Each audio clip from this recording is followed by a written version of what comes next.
We're all owned by the syndicate, body and soul. Or should I just say body?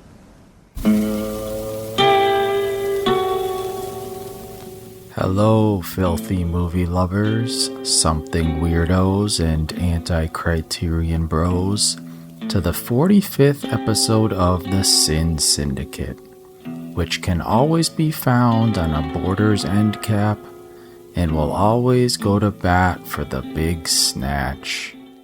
My name is Gentry Austin, writer and researcher, and I'm here with my co-host, adult film historian Casey Scott.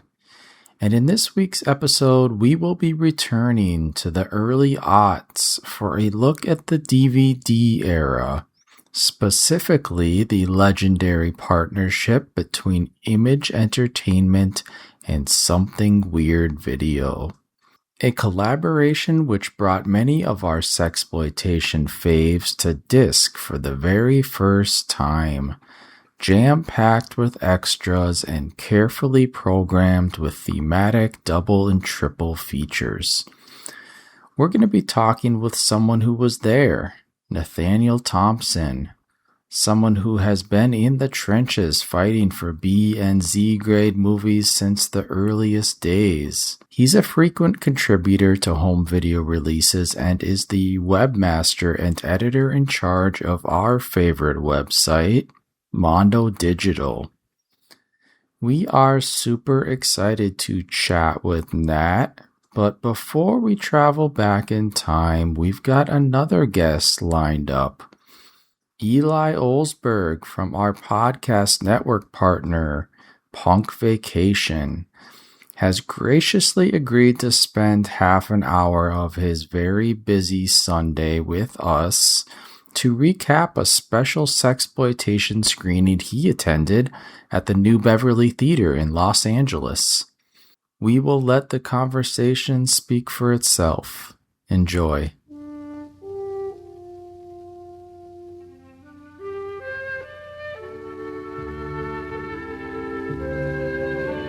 Hollywood, California.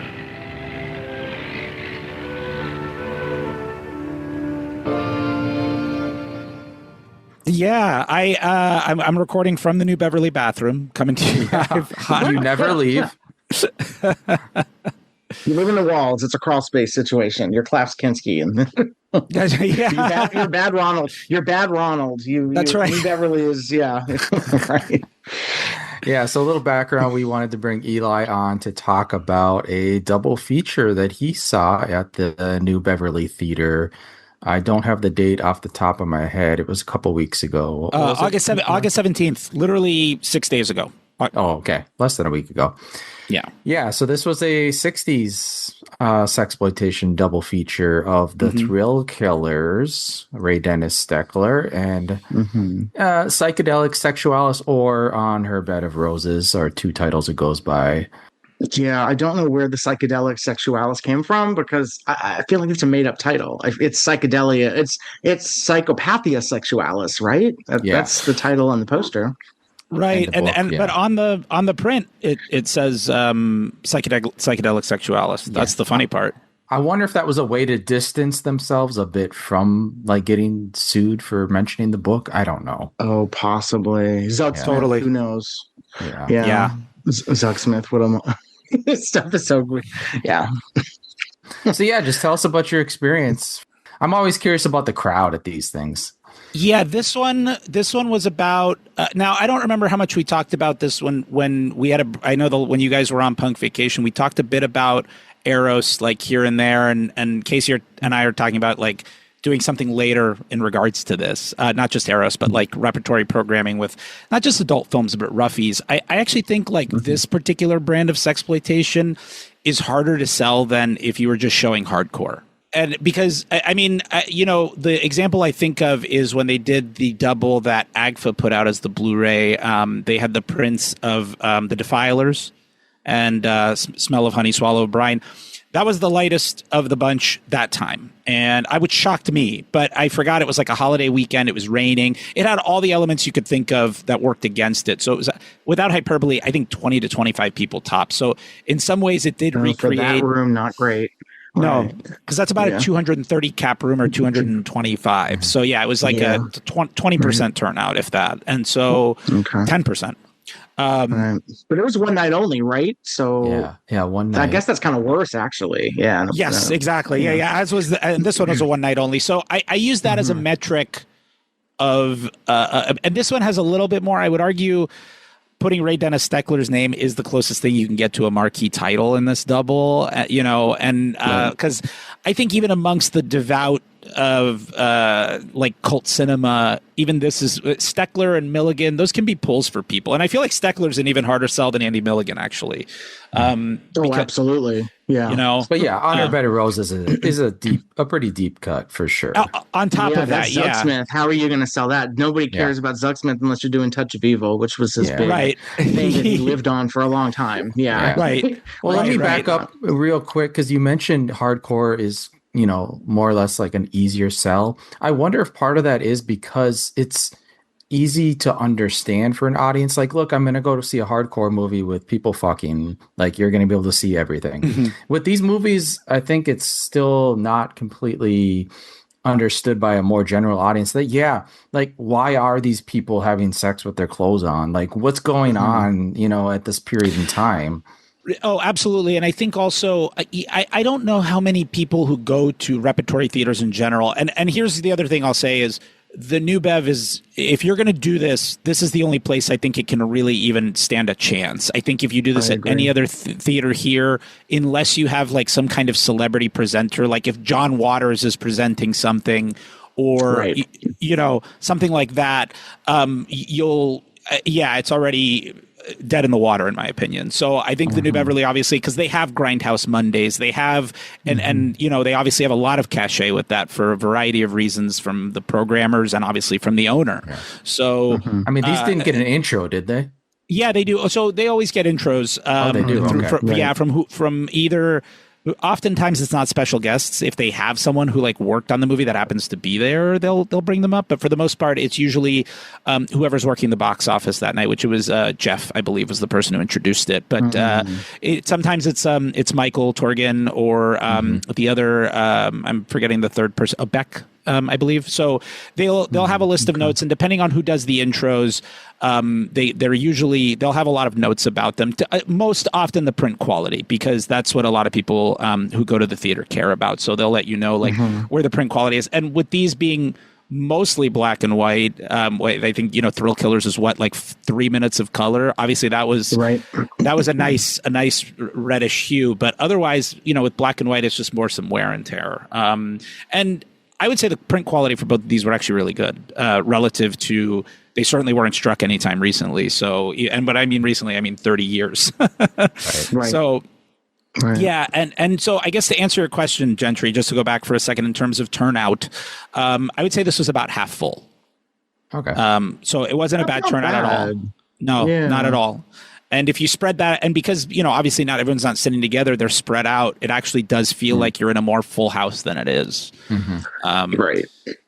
So, and as far as the audience, I do wonder, I don't know how they see the value in a program like this, other than like it's something fun, or it's I don't know how much of their context, and I guess to talk more about the intro, sometimes there isn't context about like how these films performed or what sometimes there is. For the most part there is, though. I'm just not remembering now if this intro had much about, beyond saying who Zug Smith was, obviously working with Orson Welles, and obviously Ray Dennis Steckler and what they're known for. And then they obviously provide like a great trailer pack with both of these. It was some Zug Smith trailers like Confessions of an Opium Eater. Oh Lord. And what was the other? Well, that at least provides some context. It does. No, it does. I think most people going, once they have that, they should know what they're in for. And obviously, I still think some people don't. There were, in the Thrill Killers at 70 minutes, nobody left for that one. But, given that Honor Bed of Roses or Psychedelic Sexualis is longer. It's pretty. Yeah. Yeah, that's at a full, this cut though felt, and maybe you guys can answer this because I've had the DVD. I've had it for years. It's still sealed and it was really great to not have to pop it open, to be honest. Because I never got around to it. It's like, it's such a battle to even get to my DVDs now from the VS side. I don't upgrade them very often, but like if something screens here and it's obviously an excuse to not have to crack it open, that's great. What is it paired with? Is it Incredible Sex Revolution? Yes, actually, I believe you're right. Which is also terrible. Yeah, unfortunately. That's right. Yeah, it is paired with that one. And the reason I didn't, I will usually try to watch the second movie on my own. And the only reason I didn't is I saw it's actually on like Fossum or one of the Tubi or something. So, okay, I'll just watch it there. So as far as this cut goes, it did feel about 5 minutes shorter, and I don't think that was because of splices. Interesting. And I know on the back of the case, there's something about it being like a hot version. Yes, and he did that I think he also did that for Incredible Sex Revolution as well. And I feel like there was another one he did it for too. I think it was to get more play in other areas that would be more accepting of that type of material. And then that way he had it's kind of like, oh gosh, like Saturday Night Fever was prepared in a PG version. Oh God, for like TV and stuff, and for reissue so they could get more play. And for this situation, it's kind of similar, where it's just like, well, we can have a hot version that we know can play in like larger metro areas, but then in like more conservative areas, we can just have this basically an R-rated version rather than like a soft X version, essentially. Right. That makes sense. I wonder what version you had then. Yeah, I guess you probably had an R-rated version potentially. Yeah, it definitely was the cooler version, because if it was shorter, it's just funny what hot and cool means when you're talking about hardcore versus like in this context. Even when you're talking about Zugsmith, like how much hotter can it be? Those movies are not that 100%. They're not. Yeah, they're not that hot in any version. They're not that great. Yeah, so I think it really is just kind of like, well, this is hotter, and it's, I don't know, some extra tits. Like it's I'm trying to think what it would have been. Well, that release has it has the soft scene outtakes as like a separate special feature you could look at, so you could see what the soft version is. If you you do have me curious now. That disc, Eli. I know what it is. It is a long time ago. I hate both movies on that. Well, they're not good. Yeah, most people, when I went to this double who had seen it, were like, when with Thrill Killers, everyone was like, the people who like it, and I did enjoy it. I had a great time with it. I mean, it's often considered Steckler's most polished. I put that in quotation marks, but it is considered as like most polished and the closest he got to making something that looks like anything you would find in any other. Where was I going with that? With like if you did like if you wanted to screen this for someone who's never seen something by Steckler, obviously, I guess that's what a good entry point. Yes, absolutely, because that's even more accessible than like Incredibly Strange Creatures is something that I think people know from MST3K. I think Thrill Killers is kind of like reminds me of like The Sadist, where it's something that you could probably show someone, but then they see Arch Hall Jr. and anything else, and they're like, "What the fuck is this?" right. No, totally. Like if you watch I actually have never seen Wild Guitar. And I've never seen it in its entirety. That I actually I have it's just off kind of camera here, but I have the Steckler box set, and I remember I tried watching it. I was just too tired, so that's why I stopped it. And the transfer's magnificent.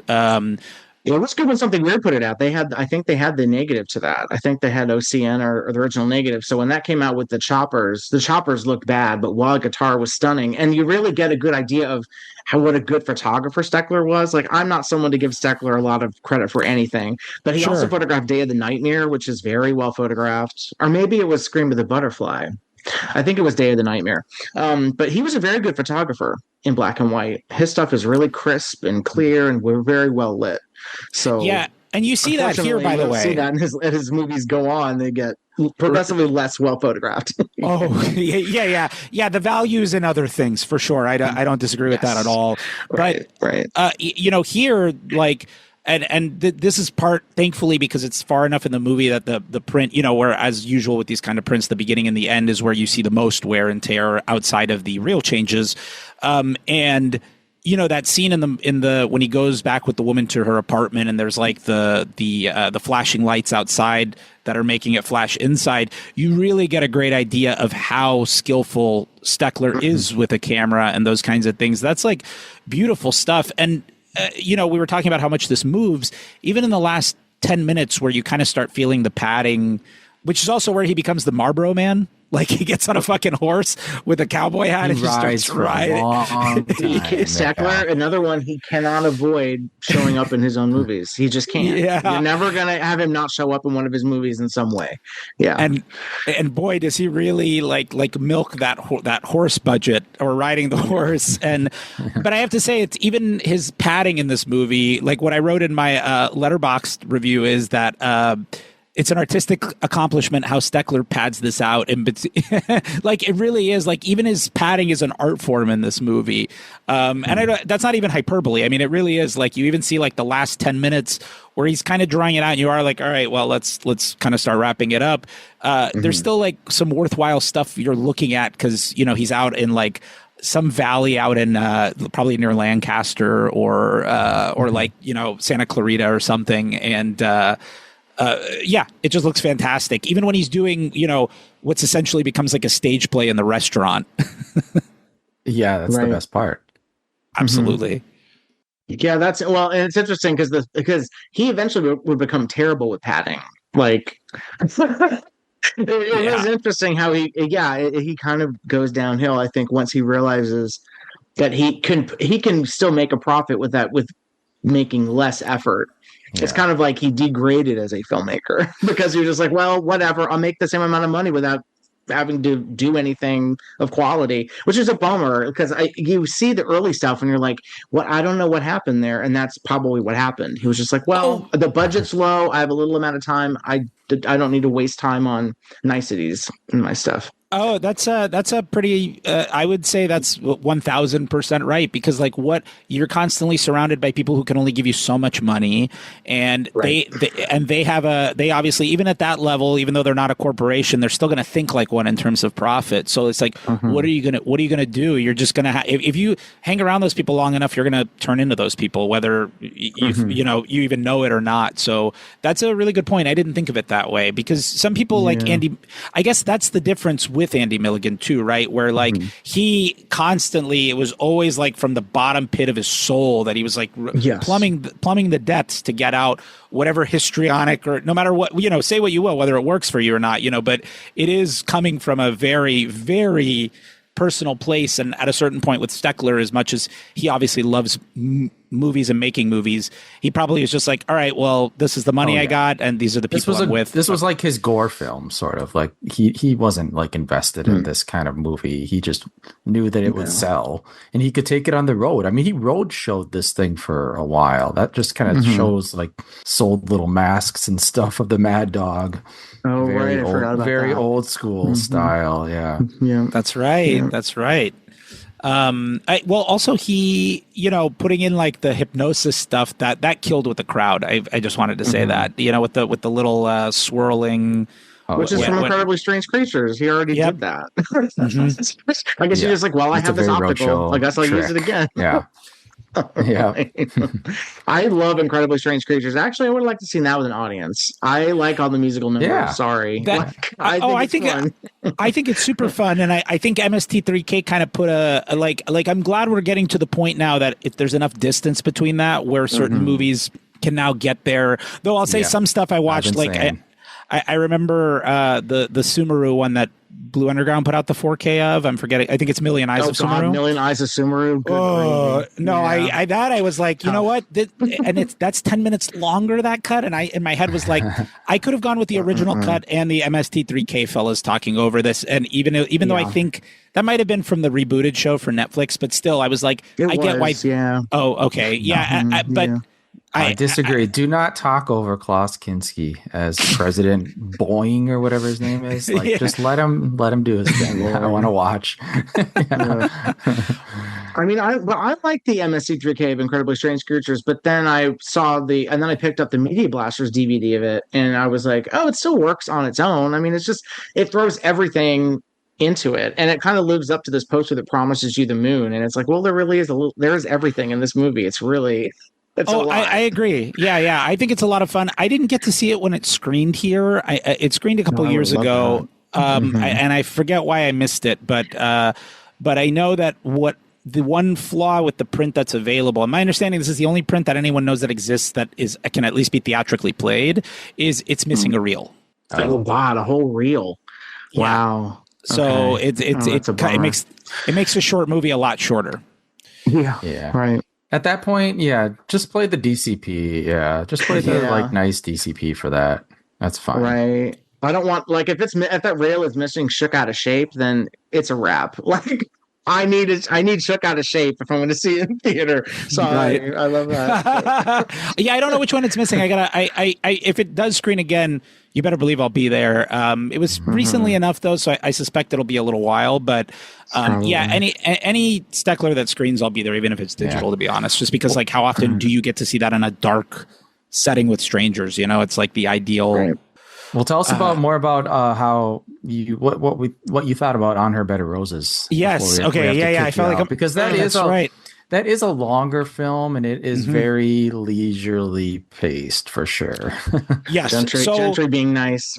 Yes, yes. I gave it. I couldn't find them. I ultimately settled on just again. I hate to do it this way, but just to make it easier to explain it in Letterboxd terms, I didn't give it any stars because it was kind of halfway between a 2.5 and 3 to me. I just threw it a heart because I did have a good time with an audience. If I watched this at home, absolutely would have been like a 2-star affair. Do you know what I mean? It did make it. I think that's my rating. Yeah. Yeah, it didn't. Yep, I'm looking at it right here. You got 2 stars. Yeah, not good. Yeah, no, my friends that I was with, they were both, they gave it 2.5 from what I see here, and they kind of felt the same way I did. But what pushed it over for me was just watching it with an audience and having to be locked in. I surprisingly, when I got up to use the restroom to check the time, I was actually an hour and 20 minutes into the movie. And, oh my God.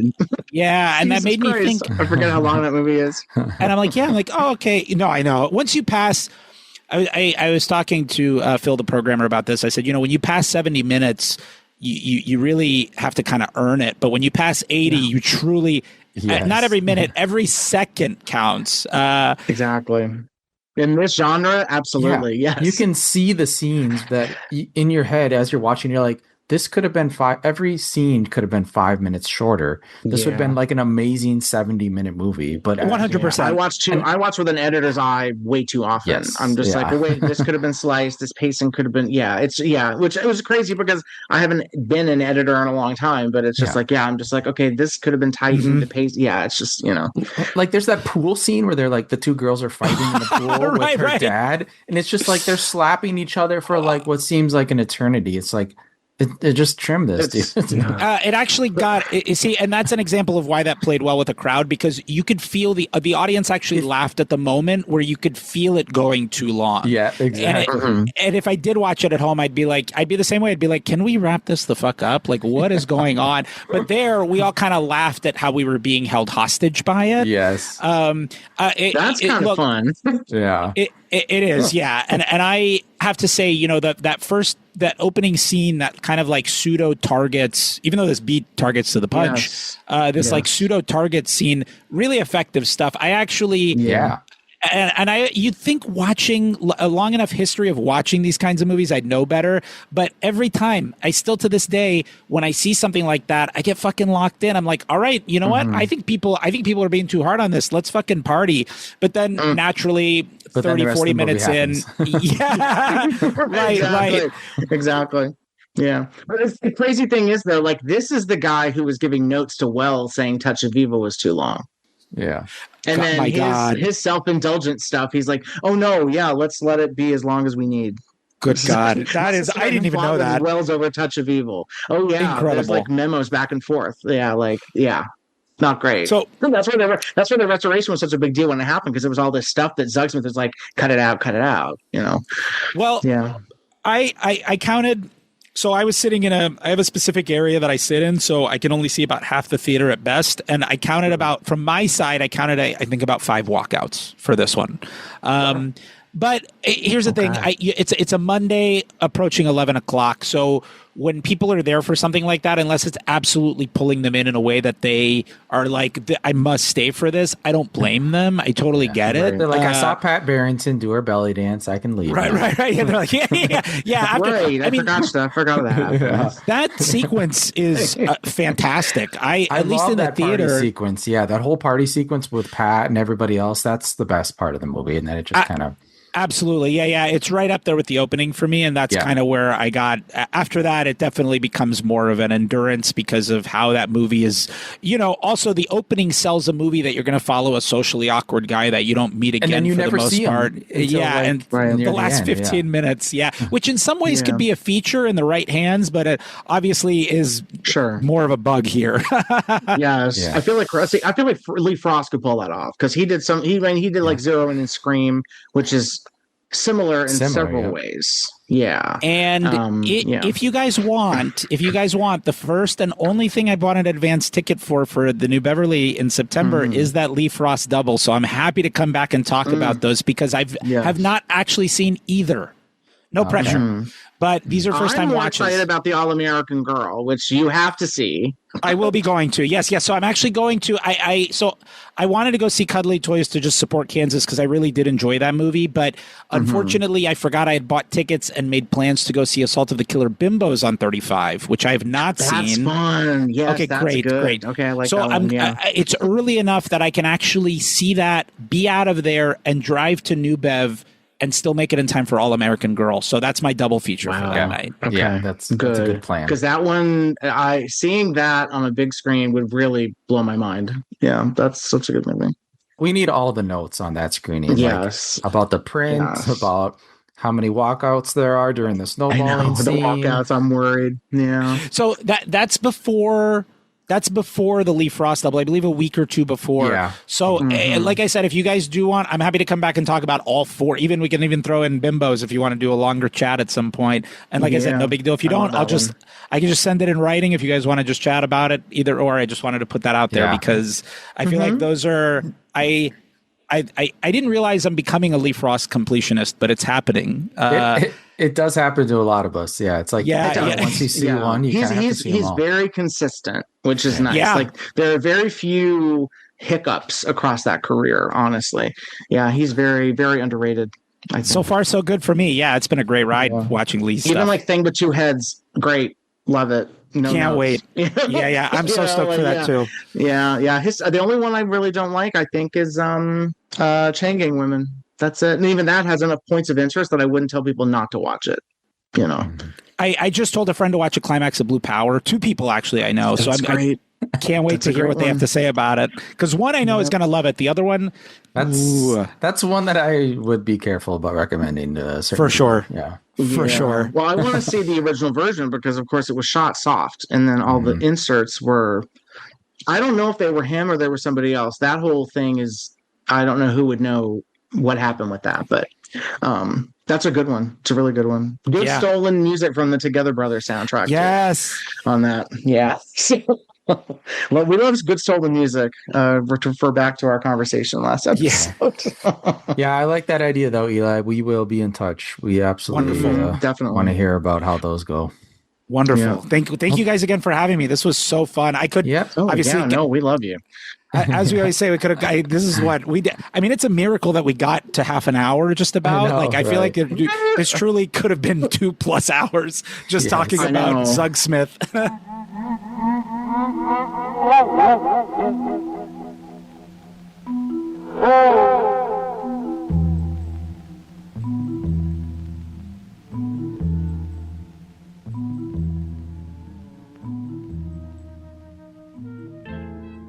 Well, hi. Hello. How are you? Very good. How are you? I'm good. We've actually never met. Isn't that wild? That's crazy. This is a reoccurring theme with these podcasts with Casey, where he runs into people again. He's like, you know what? I realize that we've never actually met, but we've known each other for like 20 years. Yeah. Mobius Home Video days. Yeah. Well, that's like John Charles. We have an ongoing chat with John Charles. And I'm like, John, I've known you for a quarter of a century. Isn't that crazy? Now, John, I have met. That's nice. good. Okay. Yeah, most of them, none of the Mobius people I met, not even Bruce, and I lived very close to Bruce, but yeah, we never met. And Yeah. Bruce I've met many times. Oh, I know. Yes, exactly. Bruce is great. But thank you for joining us. Thank you, Gentry, for coordinating this. Yeah. Oh, well, first of all, I know I've talked to you about one of your former coworkers, Diana Flaherty. Oh, yeah. God, love her. We actually she just retired a few weeks ago, and the last conversation we had was about you. Actually, I miss her so much. I know. She was like, "Well, I remember when he left Image, and I was like crying as we all saw him walk to his car. And she was like, I left. She said it was like she lost a family member. I was like, yeah. I mean, I can see him having that effect on people for sure. Yeah. Yeah. So I guess the impetus for bringing you on, was specifically to talk about sort of your work with Image Entertainment. Geez, how long ago was this now? A couple decades ago? Yeah. I roughly, it's like around like late 2000 till late 2010, I think. So it's about 10 years. Yeah, no, I just saw you had like an intro thing about some of those exploitation announcements. I don't know if you were doing that first or how that was going to work. Oh, actually, let's do that. Yeah, let's do that. That's a good icebreaker. Yeah. Yeah. I don't know if you saw the Sexorcist that you had down. It's not that Sexorcist. It's the other one. It's the Italian one. Yeah, it's Sexorcist Devil, isn't it? Yeah. The Eerie Midnight Horror Show, Tormented, whatever you want to call it. Yeah, it's the other one. Because in the UK, it's called Sexorcist. Everybody got confused, and they're like, but they already did the Sexorcist, the Stegler one. Oh, yes. They're doing Eerie Midnight Horror Show, so I can get rid of my Code Red Blu-ray, is what you're saying. Okay, good, because that Code Red Blu-ray was rough. Yeah, that was rough, yeah. Upgrade. Okay, good. Okay. I like the movie. It's Ivan Razumov is great in it. Yeah, I do too. Yeah, it's a fun one. I'm glad they're doing it, because, hopefully it'll be the longer cut, too. We'll see. Oh, yeah, okay. God, I hope so. That clarifies things. Yeah, I was wondering about that as well. Yeah, everybody was like, why are they doing the Stegler one again? They're like, no. In the UK, that one's called Sexorcist, and there's two Sexorcists. They came out the same year, and people are like, what? So it's really confusing. Right. It's a hot title. I mean, you put that out, people are going to go see it. You call something The Sexorcist, right? One would hope, right? One would, yeah. I mean, I don't know. Well, yeah, we were saying how, we're always talking about Severin seems to do well with their sex and horror hybrid films. And so that seems like kind of a no-brainer. So, So I wish they would go back to the Novaks. Like we talk about that a lot. Like I want Mantis and Lace. I want Kiss Me Quick. I mean, we'll talk about him later. The Mad Butcher is right there. I'm not sure why Mad Butcher and Castle of Freaks too. I mean, I don't want it, but I'm surprised it hasn't been taken yet. There's a lot of biggies that are just sitting there. It's like, what's going on? I know. Yeah. Well, we have a lot of Novak to talk to. Yeah. As someone who sat in a room with him multiple times. Yeah. I certainly did. Yes. Well, I talked with Casey a little bit offline about this because I already know how he feels about it. But Cherry, Harry, and Raquel is getting the next Severin Russmeyer treatment. I mean, I'm happy that they're continuing this partnership and it didn't fall apart. So that's good news. Is this my favorite Russmeyer? No, but some people love it. What are your thoughts? I don't know. You know my thoughts. Well, yes, but we haven't heard them publicly, so yeah. So my thoughts are like, yes, I will echo. I'm glad that the partnership is going, but like, I would have even rather seen Mondo topless than this. Like that, and that's barely a movie. Like it should be. I think the story behind this one is. I mean, it becomes vividly clear when you find out why this movie is such a hodgepodge and so all over the place, because it was barely a movie that had to be saved in post. It had to be saved in the editing room. And it's too, as I've said it in my Letterboxd reviews and on here, sexploitation focus on a man is always going to lose my interest. And this is Cherry and Raquel are barely in this. This is just the Harry show, and we get to see Charles Cherry walked off set, right? Which is fine. Yes, because she thought that he was shooting secret footage of like her nether regions, and so she walked off the set. Which is weird because she was in the Blue Hour, which is I think much more graphic. I've heard other stories too that she had like a dog on set that was like shitting everywhere, and she was getting yelled at and upset about it. I'm surprised Russ even let it get to that point. Actually, that he was like, "Yeah, sure, bring your dog to the set." That does not sound like what. Yeah, unless it was some kind of contraband pet that was brought on set. But I just wish it was something else. I'm glad that the partnership is still going. I'm glad that they're still able to work with Janice and the estate. I just wish it was not this movie. I wish it was something else. I would have even taken Finders, Keepers, Lovers, Weepers over this, because at least that has Lavelle Roby, and she's amazing, and she'll do an interview because she's around. I think they're going to have Ushi on this release, though, because David Gregory posted a picture of him with Ushi, which a mind blower. So Yes, at the very it was. least, I guess I have to pick it up because we get Ushi on camera potentially. Yeah.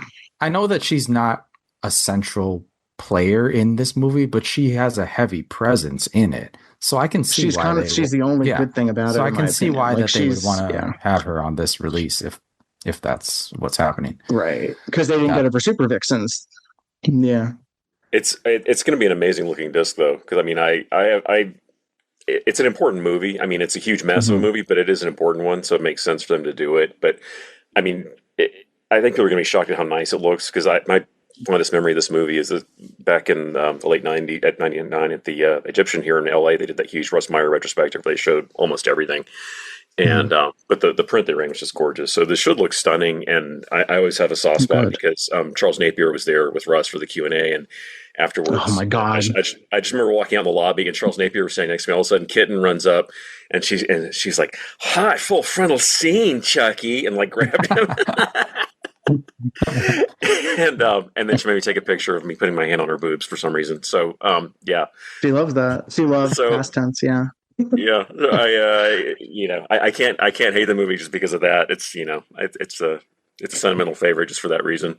Yeah, that is funny. Yeah, that would make me want to own a nice cleaned up version of that just for that memory alone. Just so you can freeze frame the Charles Napier naked full frontal nudity scene. Yeah. He's not Foreman Shane. He's not. Yeah, he's not Foreman Shane. He's not Bill Rotzler. Like whatever. I can't Romeo and Juliet on 4K, so I can get my Rotzler nudity in 4K, and I'll be well, speaking of, have they said if this is going to be UHD or if this is Blu-ray? All of them are UHD. They're all going to be really okay. Yeah. Every Meyer title is going to be UHD, as far as I know, and they do them in pairs, so you'll have another one. Which they haven't said. You know what I want? I want Common Law Cabin. That is my favorite. Would you call this is this Russ Meyer's like Night to Dismember, sort of? Yes, I would. Actually, yes, I would. Yes, that actually that's a good comparison, except I much prefer Night to Dismember. There is something much more charming about the insanity of that. Yeah. And the fact that the story behind that is that basically like that Samantha Fox had to swoop in and actually pay to be in the movie. And then it was her money that was financing all the reshoots. I'm just like, that's really crazy. Yeah. We need that on Blu-ray. That's kind of being held up for some reason. Yeah. That makes no sense. Like, I want both versions of that on Blu-ray so bad. I do too. The original version is great. I was very surprised when that started making the rounds again, and it works. It's really a lot of fun too. Yeah, I was like, oh my god, it's coherent. What? Yes, exactly. I'm like, oh wow, there's story beats. There's point A, point B, point C, and it meets them. It is very much like it's like a Chesty Morgan. They're like the Chesty Morgans or something. I feel like she became more coherent in the 70s, maybe after a certain point. But I wonder what the second one would be then. Yeah. I would love Black Snake too, but they really want to bury that. They want to bury Black Snake. I love Black Snake. I'm maybe the one person who loves it. So it's possible. I don't think it's off the table. No, I wouldn't say so. Yeah, like you said, Nate, I think this movie will look great, and I like a lot of the Russ Meyers past couple of decades. They haven't been. I mean, you haven't been able to easily get them through a boutique label or anything like this. You had to kind of find them on eBay or through is that Russ Meyer? Can you even still purchase them straight from the Russ Meyer estate? I think so. I mean, but there's those crazy overpriced DVDs. Yeah, those crazy overpriced DVDs. They're like $50. And those are old. Yeah, they're like the ones you would want would be the Arrow ones, which David Gregory worked on. So it's like it's a nice through line of David Gregory continuing to work with the Russ Meyer titles. They're all out of print. Yeah, but so what I'm saying is if you're going to buy them from the RM estate, they're going to be the same gross transfers they put out before the Arrow transfers. At least Arrow tried to clean those up as best they could without having access to like the materials that Severin does now. Yeah. Yeah. I can't imagine anyone would actually go through the trouble, but until the UHDs, the Seven is doing, until those are complete. But the best options out there are probably the image laser discs that they did of the Russ Meyers, because those were actually better quality than the DVDs. But believe it or not, they're actually better because the DVDs are like super compressed and really cheaply done, and the arrows are fine, but they're PAL and they have like a lot of like blurring problems. So like the laser discs are kind of the best game in town if you can find them. So you see them in a bin at some record shop. Yeah. Oh, and I guess I should note, something else. I don't know if the listeners also know, Nathaniel is like one of my go-to people for soundtracks. His taste is like Chef's Kiss, Peerless. So like the soundtrack on this, The Toys of Our Time, is the best original song for a Russ Meyer movie that is not Beyond the Valley of the Dolls. Like that is a great song. Well, that soundtrack is really good. So that's worth it. Do you have the soundtrack? Is there a soundtrack single? It's out. It was on vinyl and CD. Mm-hmm. Yeah. Yeah. And I think it's streaming too, actually. Probably, I think you can stream the soundtrack to this. Yeah. Yeah, something like that. And Vixen legit. Yeah. Yes, that's right. Well, actually, and I say the best, and I'm completely forgetting Faster Pussycat by the Boss Weeds, so I don't know what I'm talking about. But it's definitely up there. Toys of Our Time is like, so when I had the DVD, I wouldn't watch the rest of the movie. I would just play the opening credits over and over, which I did a lot. In the DVD era, I just leave the menu on and then just have a song on repeat. Yeah. So the other film that we wanted to quickly discuss is Erotic Nights of the Living Dead. Code Red did a Blu-ray for a second. They did. Yes, it was really brief. And I remember that. I think that review, that was one of George Eastman, rest in peace, one of his most scathing interviews, I believe. Mm-hmm. They're all scathing. You catch him on it one day, he'll talk shit about Lamberto Bava, and then on a good day, he'll say nice shit about Lamberto Bava, and then the same about like Mark Shannon and all the people who did the porn stuff. Interesting guy. Those interviews are very. Do a little documentary, just those interviews put together. I'd watch that. I totally forgot about that Code Red. Yeah, from 2018. Mm-hmm. That wasn't too long ago. And Mark Shannon's interviewed on that too. Yes, it's a 2-part because they put out that and Porno Holocaust. So that begs the question: then, is this going to be UHD? I mean, you would think that they would upgrade that. That was shot on very cheap 60mm short ends. I think all of his stuff in the Caribbean was. I don't know how good that could look. I prefer Sesso Nero, which is where Mark Shannon is given a terminal cancer diagnosis and decides to fuck his way through the island and then castrate himself. Before he dies, yeah. I do prefer that one. Yeah, that whole Santo Domingo cycle is a lot of fun, though. It's weird, just the target audience for those movies. You sit there and you're just like, where did these play, and how did audiences sit through these? Like, I think you're getting a porn movie, and then technically you get some of that, but I can't imagine it being aroused watching some of those. No. This one in particular, Erotic Nights of the Living Dead, is not erotic. And Laura Gems are just showing up because she's like, well, yeah, sure, I'll just hang out with Aristide in the Caribbean. Yeah, that's what it was all about. George Eastman not taking his pants off in a sex scene. Yeah, George Eastman refusing to do nudity in this film for some reason. Yeah. Well, this begs the question too. Yeah, I wonder if they're going to be doing more of the Joe Caribbean films.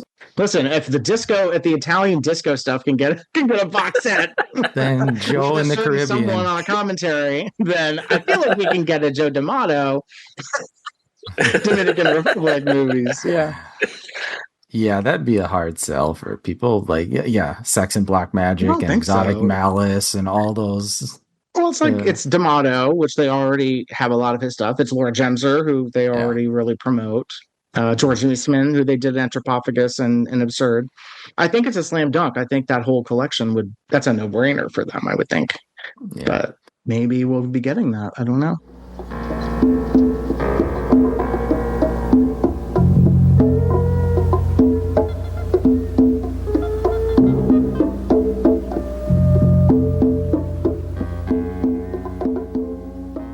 But yeah, let's jump back into Image Entertainment. Yeah, you can reminisce about the good old days, Nate. Yeah, no, I'm glad we're going to talk about this because I think the home video side of sexploitation is something that gets glossed over a lot, especially kind of the early days. I mean, now the Blu-rays obviously get covered a lot, but I think in the early Wild West days of DVDs especially, it's kind of like a big black hole of information because Even when they got covered online, a lot of those sites have since long gone. Even on the Wayback Machine, they're gone. So there's huge gaps in the history. I'm glad we can sort of go on the record and sort of let people know where some of the things that they're buying now came from. But yeah, Image was. I don't know how detailed you want me to go, but Image Entertainment was originally one of the big players on the Laserdisc scene because they've been around in the 80s, and they put out these magazines every month, like their catalogs of announcements, and they'd have a letter from a guy named Garrett Lee, who was kind of the head of marketing. And so when you'd walk into a Laserdisc shop, if you were in any major city, you would see these Image, monthly magazines that were out there. And the company was founded by a guy named Marty Greenwald, who was the CEO for basically the entire time that it existed before it got bought, which was a whole tumultuous process. But he actually was a sort of he was kind of a back-end movie producer. He wasn't credited on most of the stuff that he worked on. If you go to IMDb and you look him up, you only see like a tiny handful of credits. That's kind of misleading, but he worked on tons of stuff. But a lot of it was hardcore porn. Yeah, that's right. Yep. Yeah. And the funny thing is that the Image office, which was in Chatsworth, and if you know about Chatsworth, that's sort of known as the porn capital of the U.S., or at least it used to be before Vegas kind of siphoned off a lot of it with the condom laws. But Chatsworth is a weird place because it's kind of half crazy Bacchanalia, and the other half is like super right-wing Orange County Christian conservative. And I think that kind of plays a part in the history of Image and why it worked the way that it did, which we'll go into. It was a little schizophrenic, but it was a great place to work. I mean, I loved it. It was really fun. But Marty was a really cool guy. But the one legit credit that he always talked about was Drive-In Massacre. Even though he doesn't have a credit, he was really the guy who got it going, and a lot of his buddies worked on it. Like he was good friends with John Tall, who he was in tons of Harry Novak movies. Yeah, yeah, we love John Tall. We have to contact Marty to get and see if he's in touch with John Tall. Yeah, I've always wanted to talk to John. I begged to get him to come in to talk about some of his movies, but we could never get him to come in, unfortunately. You could have gotten him we could have gotten a Midnight Plowboy soundtrack if they'd been able to convince him. Or commentary, yeah. Oh my God! So people were in contact with him, but he declined. Is that what? Yeah, I mean, yeah, he was in contact, but yeah, he just doesn't. He couldn't convince him to talk about his acting. I don't know why. I don't know the whole story about it. Sort of evasive about it. But yeah, they were good buddies because John was an AD on Drive-In Massacre, and he did lots of like behind the scenes stuff on the movies. I mean, we know him as being starring in all the hillbilly Harry Novak movies. Yeah, but after that, he did behind the scenes stuff. Yeah, right. And then he worked in hardcore too. He shows up in non-sex roles in certain things, and I imagine he probably worked on some of those behind the scenes too. We just don't know because interesting. Okay, I have my mission. If you guys couldn't get him, then I don't stand a chance. But you could try. Maybe he's softened up. You never know. Yeah, it's been so many years now since. So people change their mind. And I mean, are we assuming he's still alive? I hope so. I hope he is. Yeah, I hope so. He was kind of young when he did those. I don't know. Yeah, I don't know. So so that's where Image came from. Basically, got founded with porn money, essentially, and horror money, drive-in money. And so Marty had all those connections. He was connected to a lot of sort of the indie producers and guys who sort of were connected to the adult scene in some way or another. And so, I know you've sort of mentioned this, but the rule with home video is whichever format goes with porn, that's the one that wins. So that's why VHS, beta, etc. And so Image started off doing adult laserdiscs as well. They did, Cafe Flash, all the biggies, all those big sort of flagship titles. But they also had a deal with Playboy and Penthouse to do all their softcore stuff. And so, like on VHS, all of that came through Image, and the laserdiscs of all those, which just the idea of those hour-long Playboy videos being a laserdisc I still just think is hilarious. But whatever. It had a market, so people bought that stuff. But he was the company was very receptive to doing exploitation and softcore, but it wasn't really something that people didn't really know about these movies for a long time because we're talking like pre-something weird. And so there was kind of a void for about 15 years where these movies just didn't really exist. Yeah. And from my perspective, I didn't even really know about them when I was a kid until I think it was 1986, whenever Texas Chainsaw Massacre 2 came out. But Film Comment did an issue, I don't know if you guys have seen that one, but where it had Texas Chainsaw 2 on the cover, but they did this long spread inside all about sexploitation. And like they went in depth on the David Friedmans, and they had all the posters, like these gorgeous color reproductions. And then they talked about like there was like the Raw Ones was in there and all these things. And I was like, what are these movies? And I'm just like, I was like 13 or something. I was like, what is this stuff? This wasn't in Psychotronic. It wasn't any of that stuff. And, but those movies, you just couldn't see most of them, as you know. And so I think that, when Something Weird came along, that was a huge game changer, of course. And being crazy cult movie kid, I'd scour every video store to find them because you couldn't pay $20 a pop to see every single one of those because right. no high school kid can afford that. Your allowance isn't that big, but No. and of course Tim Lucas covering it in Video Watchdog, etc. So the ground was really primed, I think, for those. I think Mike Rainey came along at the right time because people were starting to go, what is this stuff? We want something different. And Image jumped in right when there was that transition from Laserdisc to DVD. So that's right when they jumped in with companies like Redemption, and they started doing stuff like Devil's Nightmare and Cold Eyes of Fear and all that stuff. And Mike Rainey, obviously, the movies that he owned, because Something Weird was kind of a gray market company when it started off, but the Friedman thing really legitimized him. It, yeah. Mm-hmm. And I think that's when Harry Novak kind of noticed, and there was a whole I think there was a little bit of a rivalry thing going on there through the whole Something Weird period that kind of escalated, which we'll go into. Harry's like, I see my old nemesis Dave making money off this. How do I get in on it? Exactly, yeah. I mean, I think Harry was like, why are you loving Dave Friedman so much? What about me? Yeah. That seems like that paid off, though. I feel like there were more Novaks than Friedmans at the end of the day. Yeah, because his library was, I think, bigger. Yeah, I mean, not to talk about Friedman, but yeah, Novak built up that library. Yeah. And it's funny how, because again, obviously you pair something up, you've got, Kiss Me Quick and House on Bear Mountain, you have it's funny how there's a synchronicity between the two that I don't think they would, because again, they were sort of rivals, but it's funny how their filmographies kind of line up with what they own. Yeah. It's funny that, again, it was just really good synchronicity. Well, who would decide on those pairings? So Image did a deal with Mike.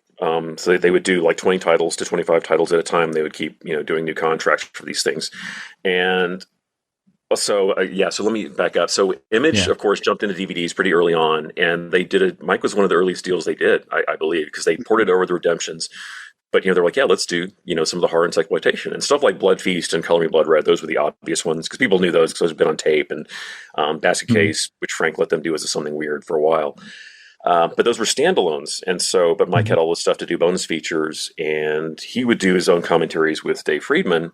But the problem is a lot of these folks were in LA and Mike was in Seattle and he couldn't always come down. So, luckily Image was kind of its own self-sufficient thing. It was a big kind of double building thing in Chatsworth, and they had their own production wing, their own production department, which had about maybe 12 employees, I think. They had their own art department, which was about 7 employees.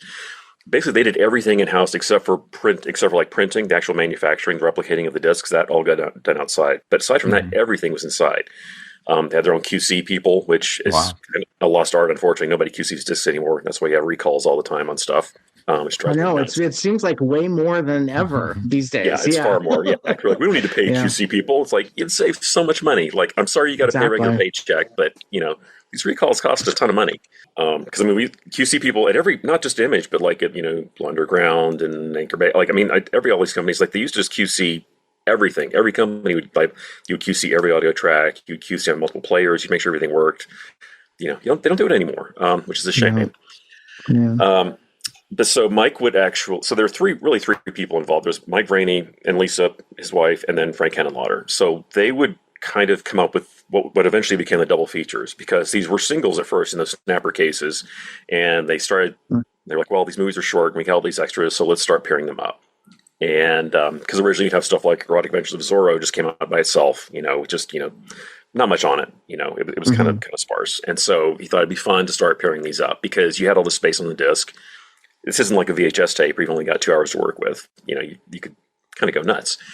And he was careful about, he wanted to give them as much content as he could with the space on the disc. Yeah, he was like, oh yeah, no, they would actually do the math because they would figure, okay, we have this space, how much can we fit on there before we have to start knocking the compression down before it starts looking like crap? Because these were, those discs still look good. Those DVDs look really nice. Those were beautiful scans, almost all off the negatives for the most part. Yeah. But it was really funny because I would actually see, they would send, once they figure out the double feature, Mike would figure out okay, how much can we get on there, down to the minute? How much can we cram onto these discs? I think the funniest one was Monsters Crush the Pajama Party, because that disc was it was literally down to no room left on that disc. I was how much can we just shove in there? But it was such a masterpiece. It's funny. I remember that I went through that thing and actually wrote down myself a little roadmap on you a had notepad. to. So I have it in there with the chapter listing insert, and I think there's a booklet with the interviews with some spook show people. And yeah, I have my map in there because I'm like, I need to be able to find certain things. Oh yeah. It really was. That was I think the crowning achievement of that programming, because let's go to the drive-in already like a game changer. Like that was incredible. But yeah, the Monsters Cross the Pajama Party was such a wonderful experience. Just that whole disc was like, you could tell the joy that went into making that. Oh, so that was a real labor of love. Yeah, I'll never forget because we had multiple meetings about that one. Really? Yeah. Because we had our own menu artists, we had our menu designers, and so like Mike would actually get on the phone with our menu guy, because he would assign menu people to these movies, and there were actually there were two menu artists and there were two cover designers who loved Something Weird titles. Like they would ask for them and they loved working on them. So these were really Inside Image. These were really beloved movies. But yeah, just having Mike on the phone laying out this. Okay, I want to do this. I want you to go in here and go down the hall and laying it out. And the menu artist would have to sit there and just like figure out like, how can I make this happen? Like, what kind of madness is this? I'm building a house in a menu and like hiding all the stuff in it. Like, how is this going to work? But they did it, like somehow. It really is like there's no other release like it, and I don't think you could do it like that. I don't think you could try to replicate something like that now. Yeah, I don't think the technology has improved in so many ways, but I feel like it's gone in the reverse as far as menus. I feel like the menus do not have that fun interactive way. Like there's a DVD of a movie called Girls Will Be Girls that MGM put out, this drag queen comedy, where like the characters are on the menu and they have like comic business, and while they're telling you to like press chapter or special features, and it's just like that's gone. I don't know why that it's a lost art for sure. Yeah, the menu design. A lost art. The DVD menu. We don't know how to do it anymore. It's like that joke. That's kind of like Easter eggs. Easter eggs used to be much more prevalent. It's not that they've gone away completely, but they used to be much more. It used to be much more fun to try to find them. And actually, you, sir, were always really good about letting people know, click around. You're going to be able to find something fun, And so I was like, okay, good. Nathaniel knows. Okay, but not telling exactly where to find it either. I've noticed that. Yeah. Yes. In your reviews. At least you knew to look, though. That's something to just trigger people. Like hunt around your menus. Like as long as you know something's there, then you can go, and start messing around with it. Yes, and that was what it was. Yeah, that's why I think that home video. I like that it's still going and boutique labels are going, but I feel like there is that level of creativity that is just not there for some reason, and I don't know why that is, but I would love it to come back in that way. But yeah, I would too. I think because everything's so farmed out now. I think because when you have people like. When someone is sitting at their desk, like from you who's doing the menus, I think it's much more spontaneous. I think you kind of, you're more willing to have like fun with it, and you're all sitting in the same meetings together. I just think it's a different thing. Yeah. I mean, I think Grindhouse is still keeping it alive as far as like the menu craziness. Like, I still look forward to getting theirs are good. Yes, that's true. They do. Yeah. Well, but also they've been doing it for so long that they have mastered that. They've been doing that in the DVD era. So yeah, it's like we're just going to keep doing it. I feel like it's been the same people that entire time. So yeah, I don't know. It's gosh, I get very wistful thinking about that. I'm thinking about who's doing good menus today. Yeah, I think Grindhouse. Yeah, they're really good. They know what they're doing. Yep. Sorry, everyone else, but. Go look at Monster Cross the Pajama Party and try to make something like that happen. It doesn't have to be exactly that, but something fun, something that because it is that it's an extra level of engagement with the person who bought it, where it's like it's now become like a treasured part of their collection, and they can still go back and find fun stuff potentially. And I don't know. Yeah, the whimsy is gone. Yeah, it almost feels like Mike's mindset was. This is it. This is like the last time this is ever going to be released on home video. Let's do it big and like put as much as we can on here, make it look as good as possible. Yeah. Because I think he did have that mindset of like, he wasn't interested in Blu-ray when it came around. He was like, why are we doing this? So, yeah. I mean, the only time Mike and I mean, like sort of amicably we butt heads because he did not want to go anamorphic widescreen on anything. Like he hated it because he watched everything. Like he watched everything on like an old like tube CRT TV. Like he wanted everything to look like Leave the Beaver because he watched that. Which is fine. He loved that aesthetic. And like I had to actually like really twist his arm hard to get two titles done that way. And unfortunately, that was one where the replicator screwed up, and that was Hercules versus the Moon Man, where they accidentally flagged it wrong. He's like, "See, I told you." Right. And I was like, Yeah. "God damn it!" So I remember when that happened. Yes, I did. so that's why you have so many flat letterbox transfers from them for like the scope. Luckily, almost none of his movies were scoped, thank God. Usually he would just transfer, like, get the next, and they would just do open mat or letterbox in a little bit where it had to be when it was hard matted. So for the most part, it was fine. It wasn't even really a big deal, and thank God they were open mat, because then you got extra sleazy stuff at the top and bottom. So whatever, everybody wins. So it's all good. Yeah, there weren't that many scope. I'm trying to think of Labyrinth of Sex was a scope one. Yeah. And they never put out Sexy Prohibitissimo except in little clips all over, scattered all over different releases. They never put it out on its own. But yeah, it's funny. I think that's kind of the nature of that genre. It's like, who's shooting in scope? Who has the money for that? So it kind of works out. Just put out all the stuff in full frame. So backing up, so the way that I got into Image was after I finished college, I started my website, and I was doing the whole Mobius thing, which we mentioned. And so I moved to LA, and I was working at DreamWorks for about a year. And I was like, this is fine, but I really don't want to do a studio thing, because it was just kind of corporate and, whatever. It was fun, but whatever. But at Image, DVD had really just kicked off, and they had actually started a company called DVD Planet, which had bought out, there's a chain of Laserdisc stores called Ken Crane's, which was also getting into DVDs. And so we want to get down on the bottom floor of this. So they started this company called DVD Planet, which was actually on the same property as Image. Like I said, it was basically two huge converted warehouses. So the other warehouse became DVD Planet. And so they hired me on because the guy who had just come over, he had moved to LA from Philly, named Mark Walco. He's a good friend of mine. Oh, I love Mark. Yeah, Mark is awesome. Another Mobius person, right? Yep. But I'm telling you, it's the Rosetta Stone of everybody in this business. Like, really, I think everybody who's still working in this business, they all started at Mobius. Honestly, yeah, it seems like it. Yeah, I mean, it's such a tiny pond, really, and it still is. Right. Yeah. And so Mark had gone over to Image to do PR. And so he was the guy who was involved in the very first batch of Snapper Case titles or something weird. And I was basically the editor at DVD Planet, because they would do regular weekly update things. And I worked a lot with Frank Henenlotter, because he was going to be the spokesperson for something weird. So Frank and I were like, super tight work, because he wrote, it kills me this isn't archived, because they took my computer and I don't have it. But he wrote the most amazing columns about all the DVDs that were coming out. He did write up some things like For Your Height Only and stuff like that. They were just like the funniest crap I've ever read in my life. And I mean, they're just genius columns that he wrote for DVD Planet. And so just working with Frank, for that was amazing. But I would, go back and forth between DVD Planet and the Image offices all the time. We'd all have lunch and all that. And so then what happened was, and originally this wasn't common knowledge, but I think I can say now because they're, it's long gone. But they got a blackmail call from some guy in Russia who would hack the site. And he was like, you will pay me, $600,000 or I will leak all of your customer info or something like that. And they were like, whatever. I think they wound up paying the guy off, but they wound up just dumping DVD Planet. It essentially just closed. Because of this blackmail guy? Yeah, all because of this extortion guy. I wasn't in all the meetings about it, but yeah, it's basically this blackmailer. And they were just like, this is way too much of a hassle. It was just such a nightmare dealing with this. Oh, my God. Yeah. But the timing worked out because at the same time this happened, so they were so they cut the staff, and they wanted to absorb all the DVD Planet folks back into Image. At the same time, Mark wanted to move to New York to marry his then fiance, which he did. So he went off to go work for Criterion in New York. And Image was also, at the time, they were the distributor for Criterion and were for many, many years, which people tend to forget that.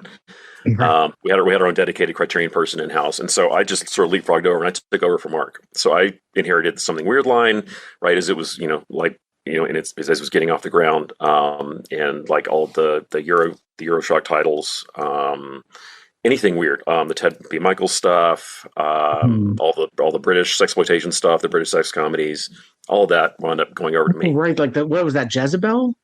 Yeah, Jezebel was Redemption's sexploitation line was Jezebel. Right. Yeah. The whole Redemption, Salvation, Jezebel thing, it's kind of fuzzy, which they sort of rotate around. It's a little confusing. Yeah. But it was really fun. And the nice thing was that because Mike, again, was in Seattle most of the time, he would come down maybe twice a year. He and Lisa would come, and but for the most part, he was based out of there. But they wanted to keep upping their special features, and so they were like, "Well, we want commentaries, but these are LA folks, so can I just send them over to you?" And I was like, "Yeah, I'll do it." So that's kind of how the whole commentary thing started with me, because we would do all of our commentaries in house. We normally record them on DAT tapes, which is what Mike did as well. For those who don't remember, DAT tapes were like digital audio tapes. They're like little tiny cassette things. I'm sure. Yeah. Old timers might remember what those are, because they were good sound quality. They were good for archiving. And so he'd be like, "Oh, can I send Larry Buchanan over to you, and you'll, for a commentary?" I'm like, "Sure, whatever." So, I'll take 2 hours of my day, just block it off, and Larry will come and we'll sit down at the mics and just watch the movie and chat about it. Because I guess he trusted me that I knew what the movies were and that he knew what a fan I was. Because again, I just sort of cut my teeth on these movies. And so it worked out.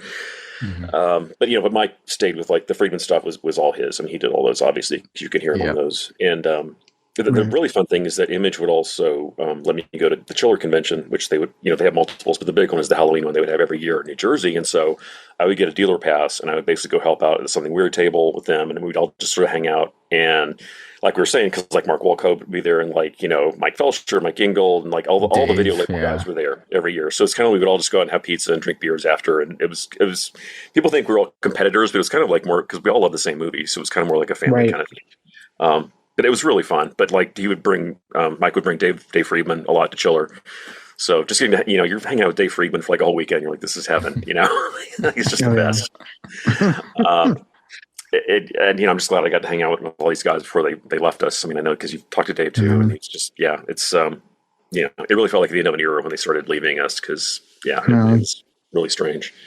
Well, it was just when Dave, and it was funny because there are still people who were around after Dave passed, but it still felt like it was the end when he passed, because it was because he really was kind of like, he knew everybody, and because he really reached the top of the industry as far as the AFAA goes, so he knew literally everybody.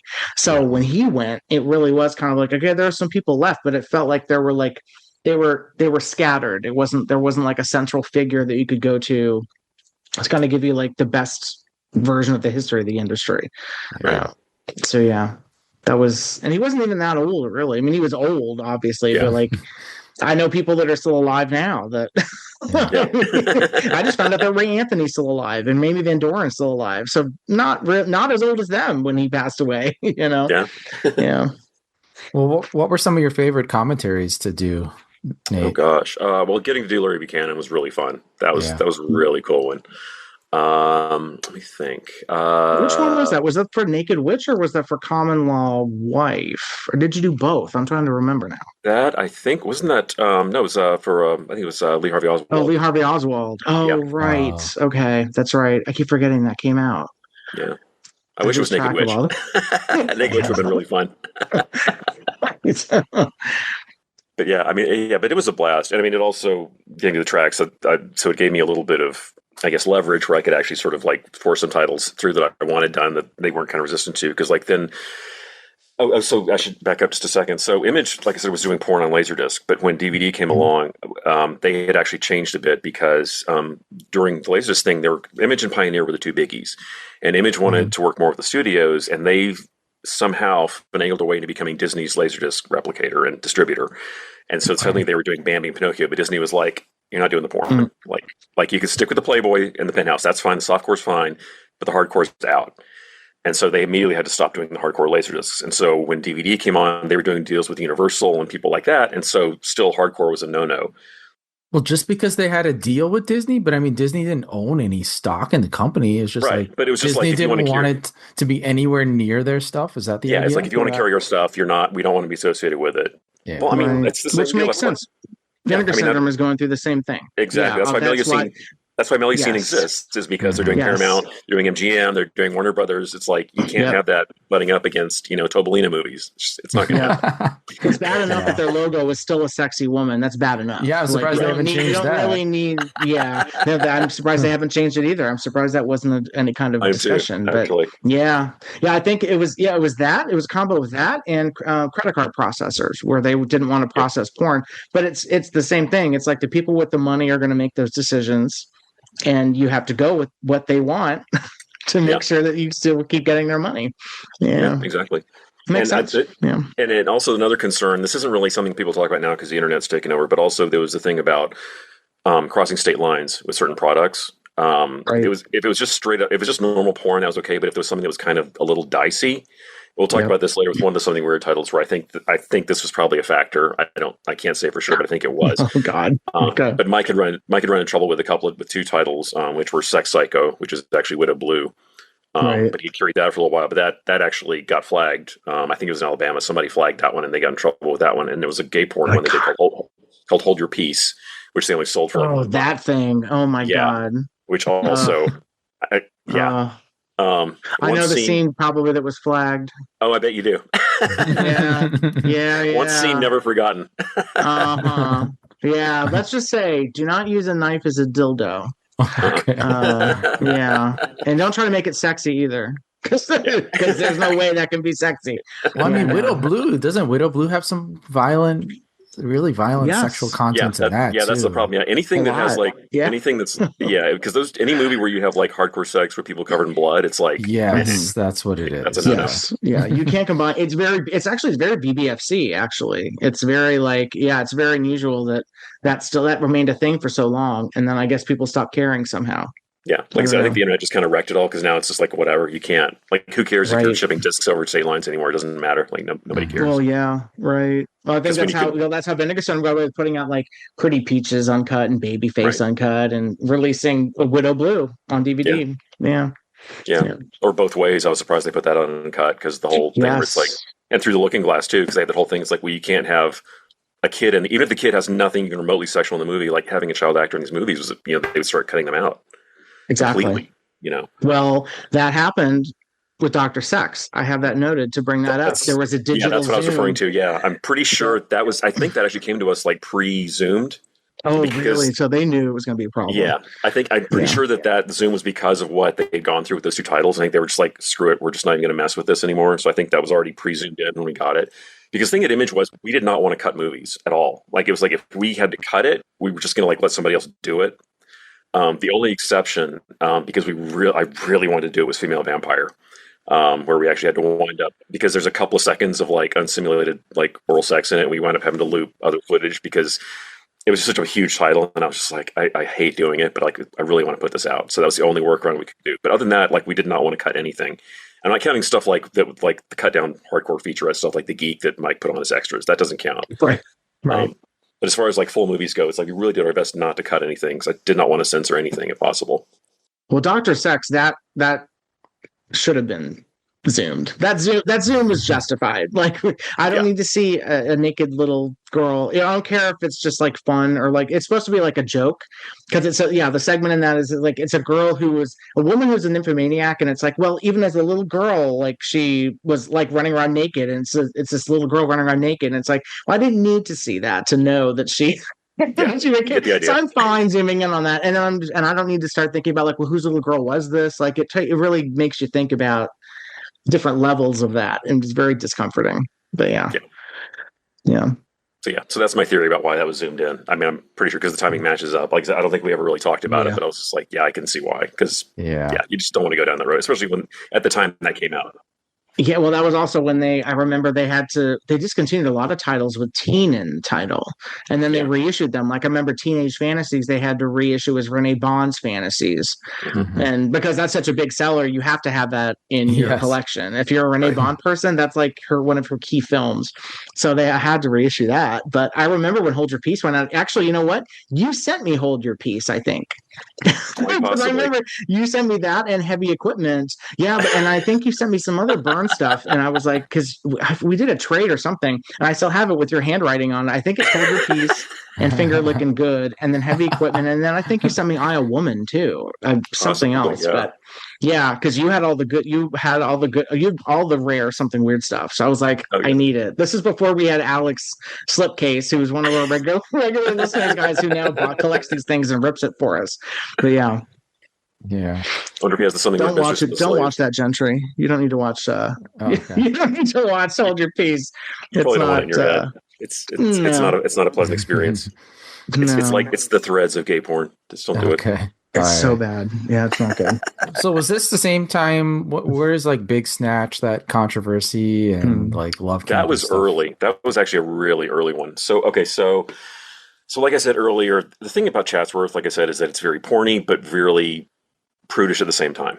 And that's true at Image because, like I said, we had our own departments, and in our production department, we had two particularly conservative people working in the production department.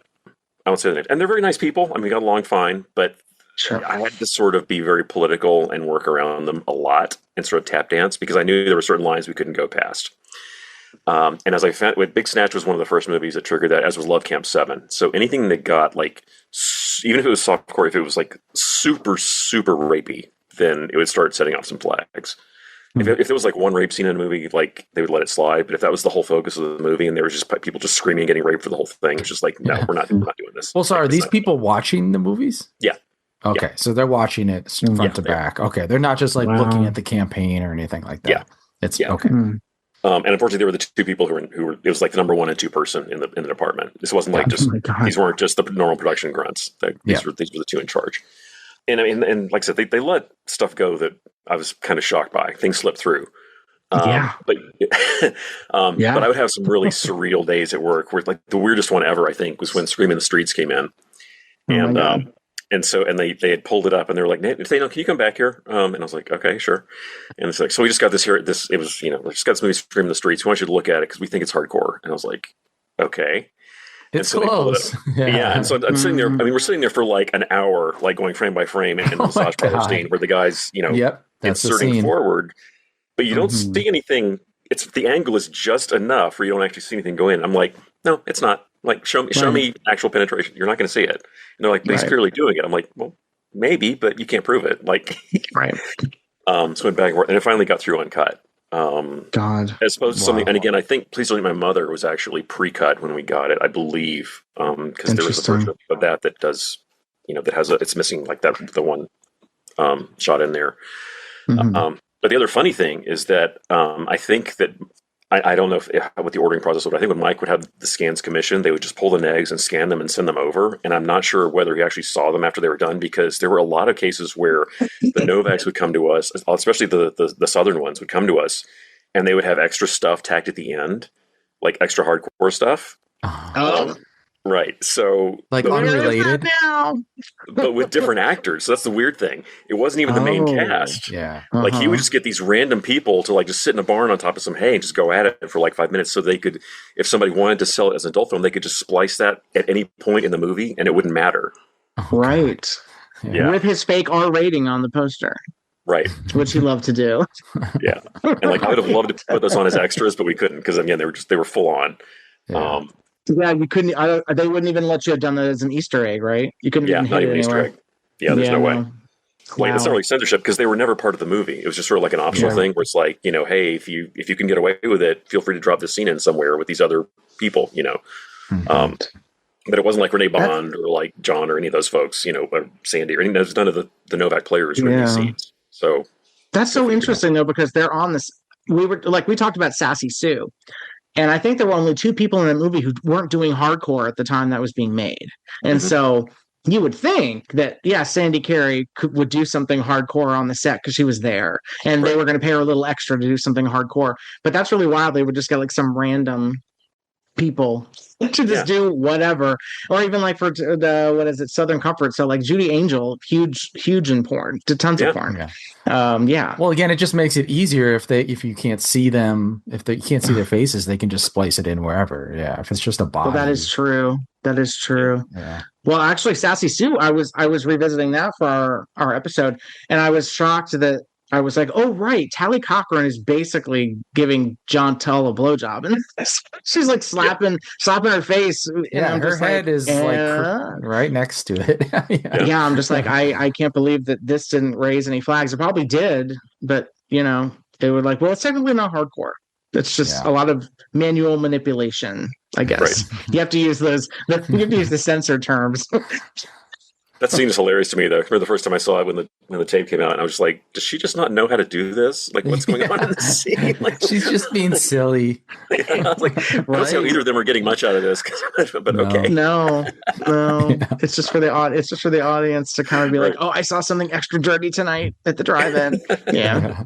Well, that is so funny that you like had those conversations with coworkers, like frame by frame, going through it. So bizarre. Yeah. So you come back from lunch, all of a sudden you're looking at streaming the streets, like frame by frame sex scenes. Yeah, it was bizarre. Well, I mean, I was surprised when that got the Severin treatment of all the Harry Novaks. That's a very random choice. Random choice. Yeah. What are your thoughts on that? Well, I mean, at least that solved the mystery of like where that mystery John Keith scene came from. That's in the trailer, because that was a short that he had cut out separately, along with the Buck short. Right. Because again, that was the same case. I think it was kind of like with the hardcore stuff. I think he just shot some extra segments, something like that was at the end. Yeah, slightly spicier stuff. And if it didn't get used, he could just tear it off and make a short film out of it. They could slot in between movies. Yeah. So I was actually really glad that came out, because it kind of like, I was like, okay, so that's the connection, because I couldn't figure that out from the trailer. I was like, what's going on? Because like half the stuff in the trailer isn't in the movie. Right. It was just baffling. Well, then that makes me wonder then, because the mindset is that like when Novak reissued Booby Trap as Love Explosions, and then he did Behind the Green Doors as Then Came Ecstasy, that those were like 76 and 78 respectively, maybe. And I always thought those were inserts, but from the sounds of it, they might not have been inserts that were shot later. They could have just been like, yeah, these were shot at the time, and we're just going to shove them in and finally put them out now that it's legal. Yeah. And that's why I'm kind of like, even if it's a movie that I don't like in the Novak library, this information confirms that like I kind of want to see all of them out, just because I want to go back to those vaults and have everything available that has the name of the movie on it. Like what extra footage is there? Those vaults, Casey. Those vaults are like what? Harry's closet. You know what? I don't know what's still available. They look like a degenerate's like shed in the back, like that they hold hostages in. Like when you see the videos on There's Something Weird of Rainey going to visit, it's like this. Yeah, it's like a decrepit, falling apart shed in his backyard, and it's just like, or in the back of his building, and it's just like this. They're not temperature controlled, so. Well, even on that Axe and Kidnapped, that release too, they show, I can't remember who's all there, but they go digging around for Frederick's negative. Yeah. And it's the same deal. It's just shoulder height, like just full of canisters. Yeah. They just have to dig through and find his negative. Well, actually, that makes me think of something. Do you know, so like, for example, the Friedel film. So we know now about the issue with Friedel and how Novak really basically was like, I don't owe you any money, you owe me money because I went out of business or whatever. Did Image ever get contacted by any of these filmmakers for these movies who were kind of like, no, okay. Because Something Weird kind of didn't either. So it's interesting. Okay. Yeah, it's kind of amazing, actually. I mean, the only time we ran into trouble was with actually the movie The Dead One, which is technically PD. Yeah, which is technically PD. Yep. Yeah, and we announced it. Yeah, the zombie one. It was supposed to come out with the Atomic Brain as Monstrosity. Right. It was announced, and there was cover art and everything. Yeah. Yep. Yeah, we announced that one, and then so Sam Sherman kind of pulled a fast one. And he suddenly changed his title card, and because he found the neg, and so he was like, "Oh, I own it. It's my movie." It's like, well, that's not really how it works, but okay, whatever. And he just started throwing a fit, and we had a deal with Sam, and we were just like, oh, whatever, because we had to keep doing Sam stuff, and it was like, fine, just whatever, just replace with something else, Mike, And then Sam totally screwed that DVD up anyway; it was unwatchable. So, but luckily, again, Severin came back into the Blu-ray and fixed it because the DVD was all like squashed and it looked like crap. Yeah, that's right. It was because that was Media Blasters, right? They finally put that out. Right? Yeah, I was so angry when that came out. Yeah, and he did that digital title card replacement. I was like, come on, man, what are you doing? Good. Yeah, I know. don't like that. Rest in peace, Sam. But some questionable stuff there. Very questionable. Yeah. As with everyone in this business, there's even Dave. There's some stuff there. They're not. Oh yeah, Sam and Alfredo Leone took it to a new level though, because they would come to. I'd be having lunch. I would have lunch. I'd be sitting down at lunch with them, and they would give me a list of titles they were pitching, and I was just like, "You don't own any of these movies. I know who owns these. You don't own a single one of these. There's no way." Nope. Nope. Well, Novak did that too. There's a ton of stuff that came out in the Something Weird catalog that said from the vaults of Harry Novak, and it just was like a print that he had. Yeah, for whatever reason, and he may have handled regional distribution, or he might not at all. I know you're a Jean Roland person. the fact that he gave them a print of like the Shiver of the Vampires. It's like, I don't think there's any evidence he ever distributed that. Yeah. I don't know where that came from. So it's just, it's just like, it's very weird. And now we'll never know what he really owned and what he didn't, because I don't know what the situation is with that. Yeah. We know Cage Virgins was legit. That's about it. So yes, right. That one you can't refute, but everything because else, it's got the artwork. That one at least has the Novak like cover artwork that we can point back to. Yeah, right. If there's a paper trail, that's kind of like Toys Are Not for Children. That was reissued. That was released first by Marin Films put that out, I think, and then he sold it to Novak because the company went out of business. Like you can trace it eventually, but like there's so much stuff that like the Devil's Garden, like he never had that. There's so much stuff I'm like, he never released this, you liar. How did you get along with him, Nate? Like fine. I mean, he was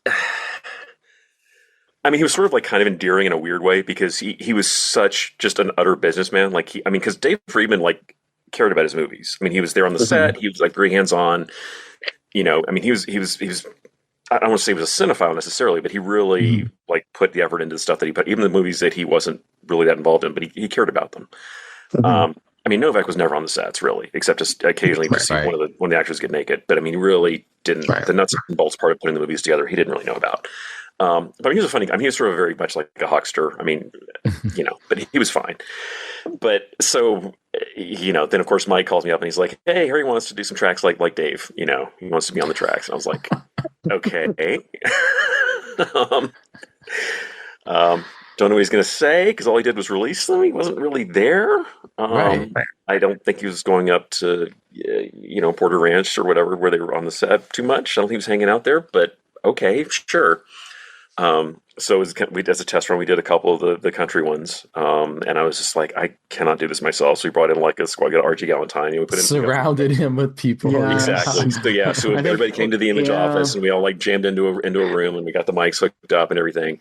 And thank God, at least, because if you hear the tracks, you can. We're still flailing through a lot of those because all Harry can, Harry's sitting there, we're just like, asking questions, and he's just like, "Hey, look at that bush." That's all he can say. It's like, how do I work with this? So we're all bringing what we know about the actors and the production into this as much as we can, But again, Mike was trying to make him happy and let him do his commentaries. So it is what it is.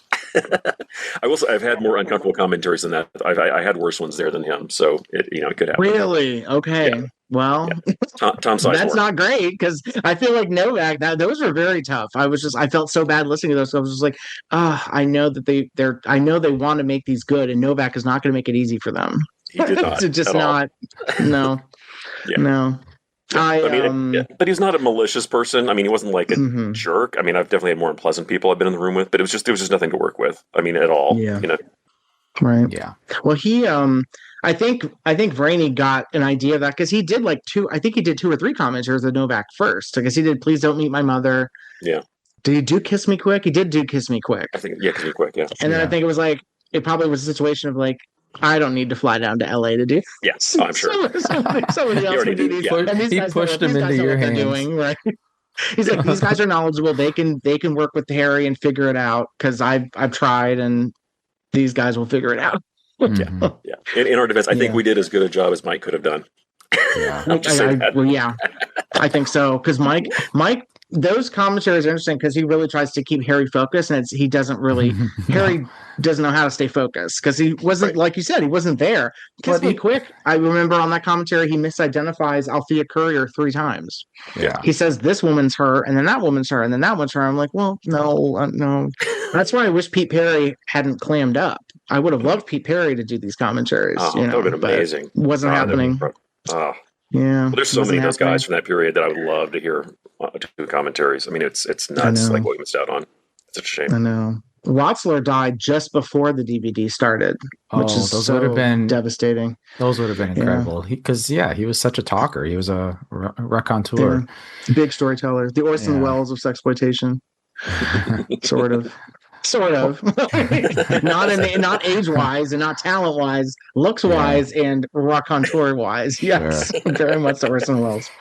Did you have any interactions with the Harry's widow that's kind of taken over his estate? Not really. Like once Harry and Mike split, that was kind of it. Like I didn't see Harry after that because I really wouldn't have been able to. I mean, I had his office, in LA, but yeah, that was pretty much it. Which is unfortunate. I mean, it really kind of bums me out that it happened the way it did, because luckily Mike has the Freedmans, in perpetuity. But I wish that library kind of stuck together, and now it's been kind of diced up and scattered to the winds. And we've got a few titles, but I just don't know if some of those other ones will ever come out. I mean, but then again, that's true of most of Something Weird, because I thought when when Mike died and when Image went under, like I was like, is that it? Like, are these just never going to come out ever again? Is that the end of the road for all this stuff? And thank God that's not the case. We've had this, amazing resurgence that's happened. Which it delights me. I've never been more happy to be wrong in my life. Partnerships with so many different companies now. Yeah. Yeah. But I really wish that like Novak's widow would like just deal with somebody for everything, just like, just sell it off and let somebody do it right. Leak it out like nice UHDs of the whole Novak line. That'd be great. Oh, yeah. Oh, I would love it. I know Severin did a few, but I don't know if Severin was the best home for them because, like you said, there might be hardcore stuff at the end of the end of the print that you might want to include. And Severin will. I mean, they included hardcore. They've included hardcore stuff on a few releases. They've done Malabimba. They've done very They have hardcore on the Black Emanuel box set. So how did they get around doing that and not having to separate it into a separate company? They're an independent company. I don't think they care. So no. Which I think that's how you wind up with the Drop Dead Fred situation. So, right. Because I think because then Universal was like, oh wait, hold on, guys. Yeah, exactly.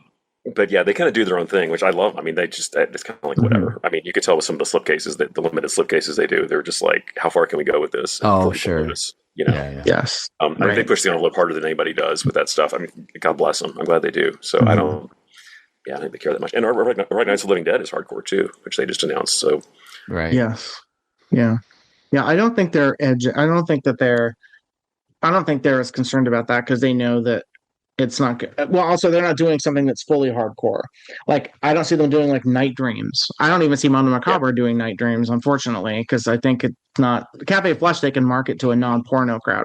Night Dreams is the better movie, but it's way harder to market because it's much more sexually graphic and more of a porno movie. But I think Malabimba, it's not socially relevant as a horror movie. No, exactly. It's socially relevant to like porno people. It's not socially relevant to like the midnight movie crowd who know Cafe Flesh for decades. Yeah, Night Dreams never got that midnight. I would have loved it to get some midnight longevity, but it's also just too graphic. Well, an element even with Michelle Bauer in it, it should have gotten. Actually, Michelle Bauer being in it would be marketable. I just don't think. Yeah, I don't know. She's in both movies. She's in Cafe Flesh too. Yeah. I'm sure somebody will do it at some point, but it's kind of a thin line, but I don't think they care as much. Well, also they put out no, that was Mondo Macabre too. See, Mondo Macabre doesn't care either because they put out Ava Man and they put out something with hardcore. Oh, Apocalypse is Sexual. That thing. Apocalypse Sexual is the hardest one. That one is whoa, holy crap. Yeah. They don't see that's the thing. They know that they can put it out and it'll be like, this is people will buy this because it's us and this is our brand. They don't need to separate it into a separate thing. But I mean, Severin did do they did put a Sinful Dwarf out with the hard stuff in it. So, Yes. Which I think wasn't that another one that Image would never have done. I don't think. Yeah. I think that one was too rapey too. Yeah. Yes, very much so. There's a lot. It was. Well, even talking about that, it's like, like you said, there's some stuff that came out where it's like, well, then how did the Flesh trilogy come out? And how did like the Olga films come out? It's like, I mean, they were for a while there, we were getting all the really good roughies. I mean, it's weird. Like the black and white roughies, we never had any problems with those. And I think because they kind of feel like horror movies, so I think that's why they got away with it. They don't. Feel like once it goes into color and it starts lingering on, it's I don't know, the tone's a little different, but I think with the black and white exploitation, like I don't think any of those ever caused any problems at all that I can think of. Which is and weird. that may be why like Love Toy was never going to come out. Like that, as far as Doris Wishman's, that Love Toy was not going to come out. Like, the I don't remember that one being on the list for some reason. I don't know why. I don't think that ever even got pitched for whatever reason. But, interesting. Okay, because I love that one, but yeah, that one seems maybe that negative didn't appear till more recently. I don't know the story behind that one. No, I think it was there. I think the DVD-R I had said transferred from the 35 millimeter negative. Yeah. Yeah. I mean, there were certain titles that I really wanted to do that I kept begging Mike for, that they're just the elements couldn't be done. Like I kept asking him to do Roseland, and like he's like, there's nothing to transfer. It's gone. Oh like, God, you're kidding. Oh. Yeah, because like what they took the tape from, like it just fell apart after they scanned it, and it's like that's happened numerous times. Yeah, that sucks. Because I know that Stephen Thor probably wanted someone to put that out too. I imagine actually, because I think he's the one who convinced Arrow to do Toys Not for Children. And I'm sure that Roseland was on that list too, because that's another one from Nightmare USA that he would have wanted to be reissued because of the Hobbs connection. That's a bummer. I love Roseland. I do too. It broke my heart when he told me that. I'm like, oh, come on. I keep hoping like a really nice print, or maybe like an IP will pop up somewhere that that got stuck in some other lab somewhere. I mean, strange things have happened. Because it has that good loading zone footage too, which is like you don't really have footage of the loading zone with that singer who's so great. Yeah, that's such a bummer. I know what's on your mind. Escape. Forget it, ladies. I've planned this too well to have one of you run off and mess things up. You'll all be fed the best I can. You'll have a place to sleep. If any of you have inhibitions, I'll help you lose them. I'll call you pigs, and you call me master. Well, so Big Snatch got flagged because of the title, though, more than the content. Is that how I'm understanding it? I think it was both. Both? I think, yeah. I think that one was a pretty quick no. That and Love Camp 7, I think, got nixed really fast. Yeah.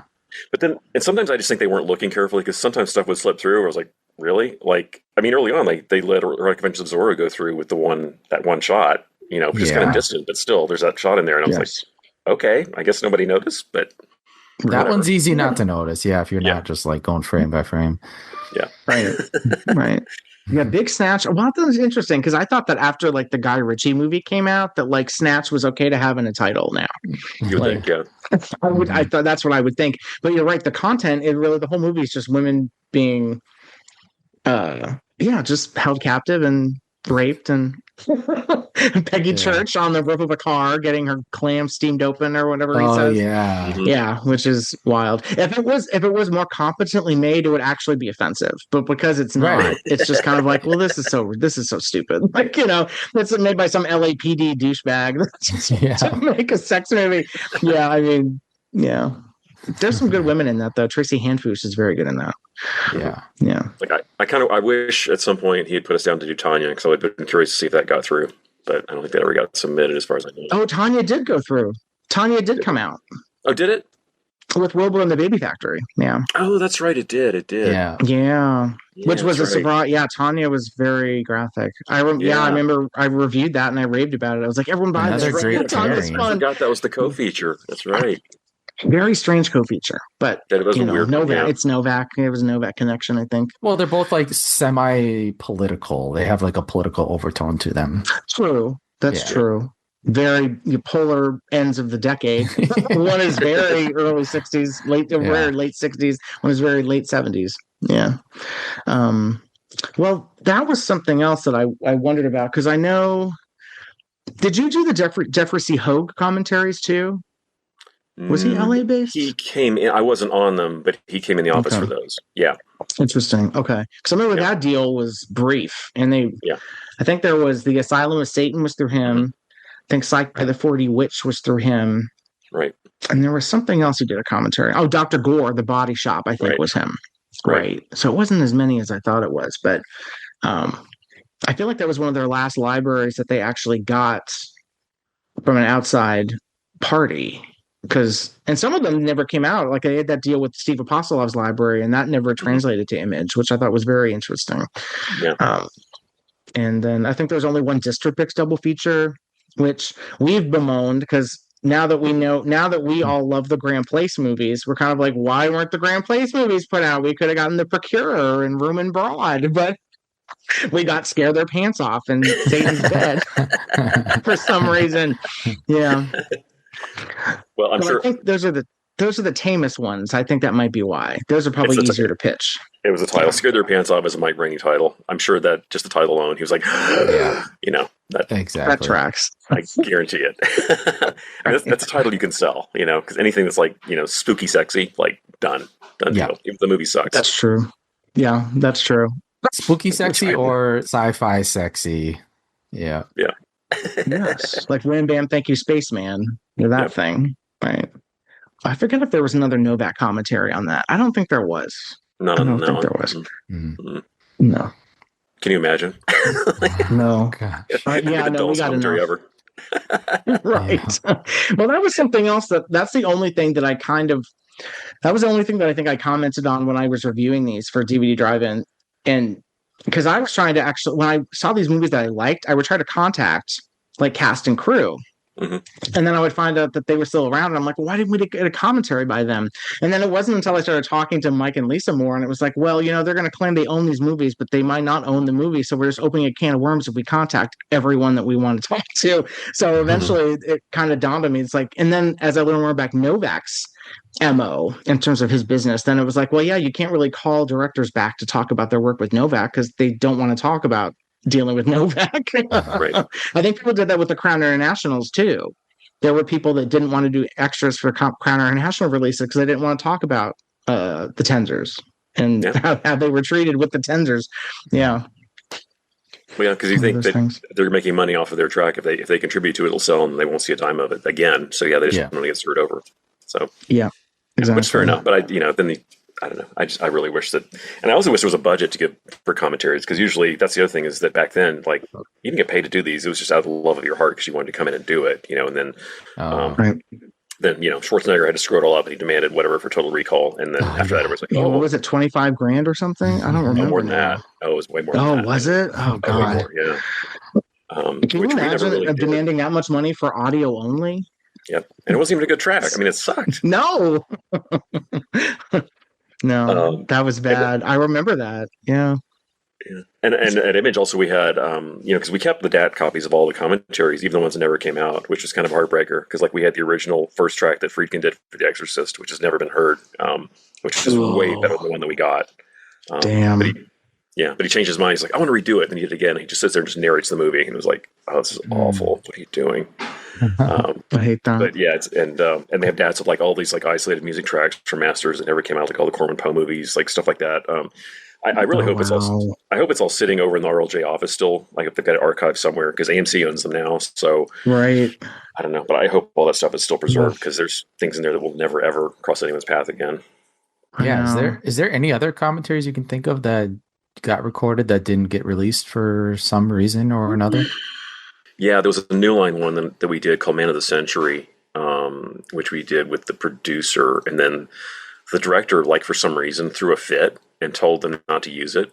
And so he went back into this gag one where he starts it and he has a sound of the director stopping him like a minute into it. It's stupid. But but like that one never saw the light of day, which is too bad. Other than that, I mean, obviously Acid Eaters at the time, that wasn't ours though. That was one that Mike had done with Dave. And I think his dad had like gone missing or something. And so when it came up to do the DVD, they couldn't find it or whatever. So thank God they found it later. Yeah. Now it's on the Blu-ray.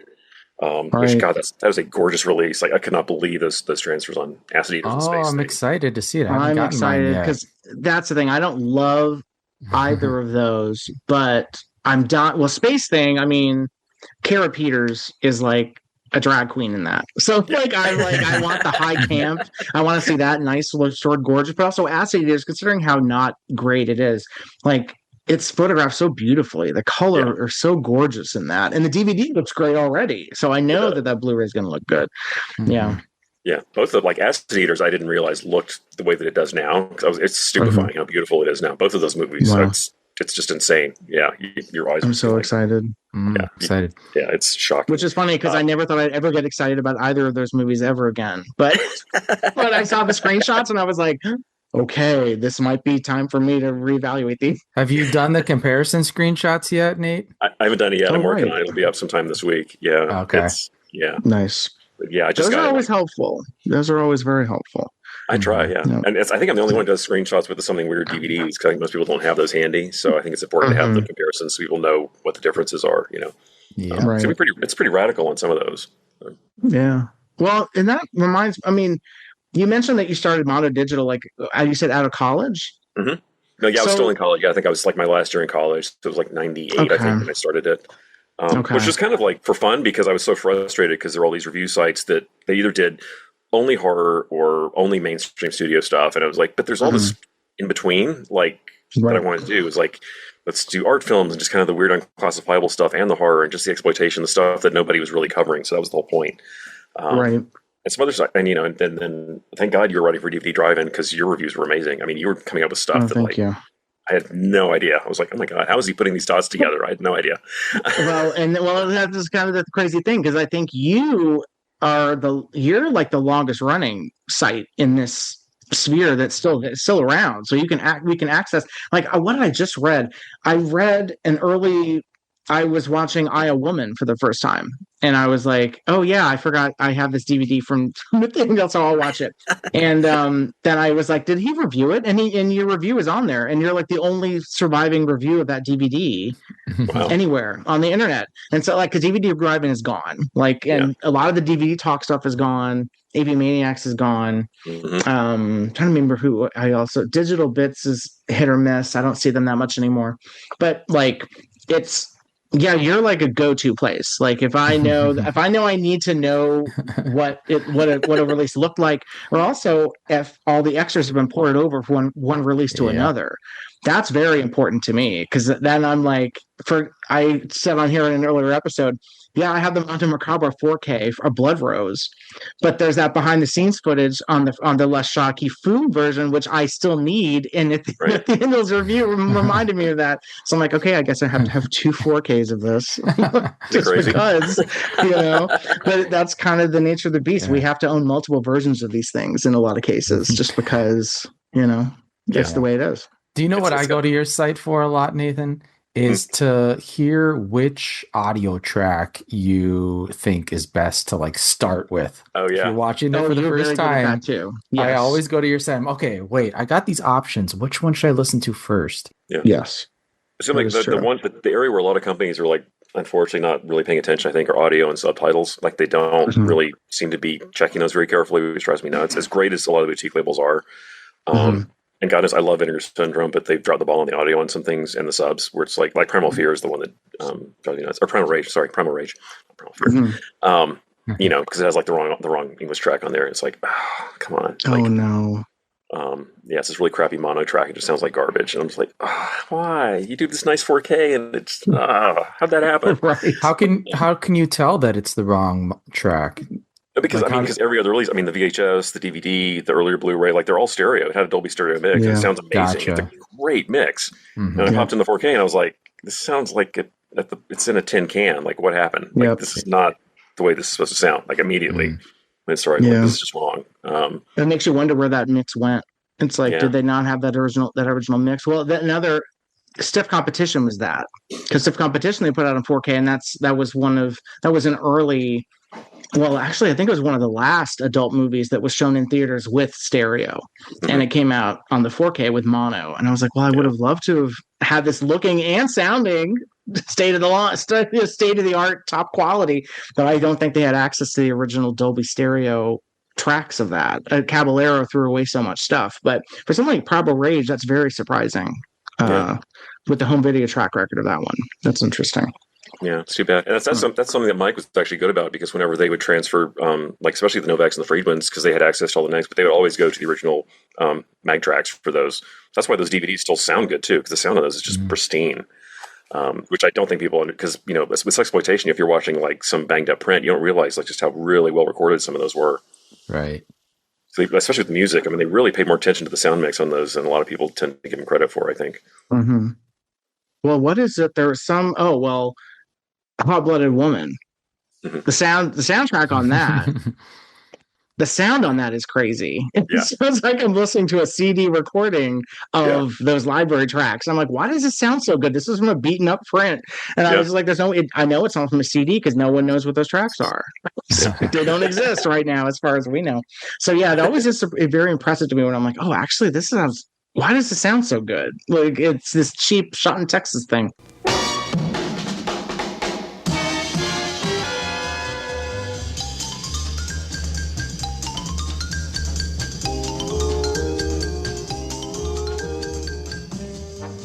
That's interesting. Yeah, that's something that I don't think enough people really cover are the audio and the subtitle options. And also you make a very good point of noting when it's dub titles, which I cannot stand. I want those because there are so many differences between languages that you can't go by what the dub says, like especially because it's been put on record like from what's his face Nick Alexander, where he's like, oh yeah, sometimes we just make stuff up. I'm like, oh, so that doesn't match the Italian dub with the original script. Okay. So yeah, I want the options of both. I think it's just a case of like, I don't know what the budget is for that. I don't know how much more budget it would cost to just translate it, but it's not that much more. I mean, and I think that now it's sort of obligatory. You have to put SDH subs on your movies anyway now. Like if you don't, you kind of get dragged to the mud for it. So it's like, well, if we're getting that done, you might as well just do the translation. Same. And I mean, even because like there were some holdouts, like Severin didn't do it for some stuff like Beyond the Darkness, and there are a couple other titles where they only put dub titles on. And I was like, dub titles for Beyond the Darkness are useless because like there's completely different dialogue. I mean, in different places, different off-screen dialogue. I mean, it's wildly different. Like you can't. It was used. Thank God they're doing the 4K and they'll have that fixed. Or like the other Hell was one that did that. But like on something weird, like we never captioned any of those. For what, but whatever. Because there's no way. That's why I'm glad we're getting some of those now with subtitles. Now I'm like, because some of them because some of it is hard to hear the dialogue. Yeah. And I mean, hands off to some of the subtitlers who do those, because there are some of those for some of the dialogue. It's like, if you say that's what they're saying, I'll take your word for it because I don't know. Yeah. Well, and that's something else that that was something that irritated me on. It was on the Disco Italia release where the Saint Peckinpah, the name was misspelled. Oh yeah, and I was how do you misspell Peckinpah? And I think there were some of the lyrics were off, and I was like, oh Lord, like these are popular songs. You should be able to at least Google the lyrics. But then I wonder, like, did they make the mistake because it's a legal thing about like reprinting lyrics of things? I don't think they think of that, but I doubt it. I mean, another problem is that sometimes you'll have subtitles who are obviously like in their 20s or something, and they have no frame of reference for a lot of this stuff. Because I've noticed on some Vinegar Syndrome, there was one Vinegar Syndrome where it was like obviously the subtitler must have been like 21 or something, because there was a movie with, I can't remember what movie it was, but there was like constant pop culture references like Earth's Landers and stuff, and they were just making up subtitles. It was like just gibberish, subtitles. And I was like, I don't know what you think you're typing here, but this I don't know what that is.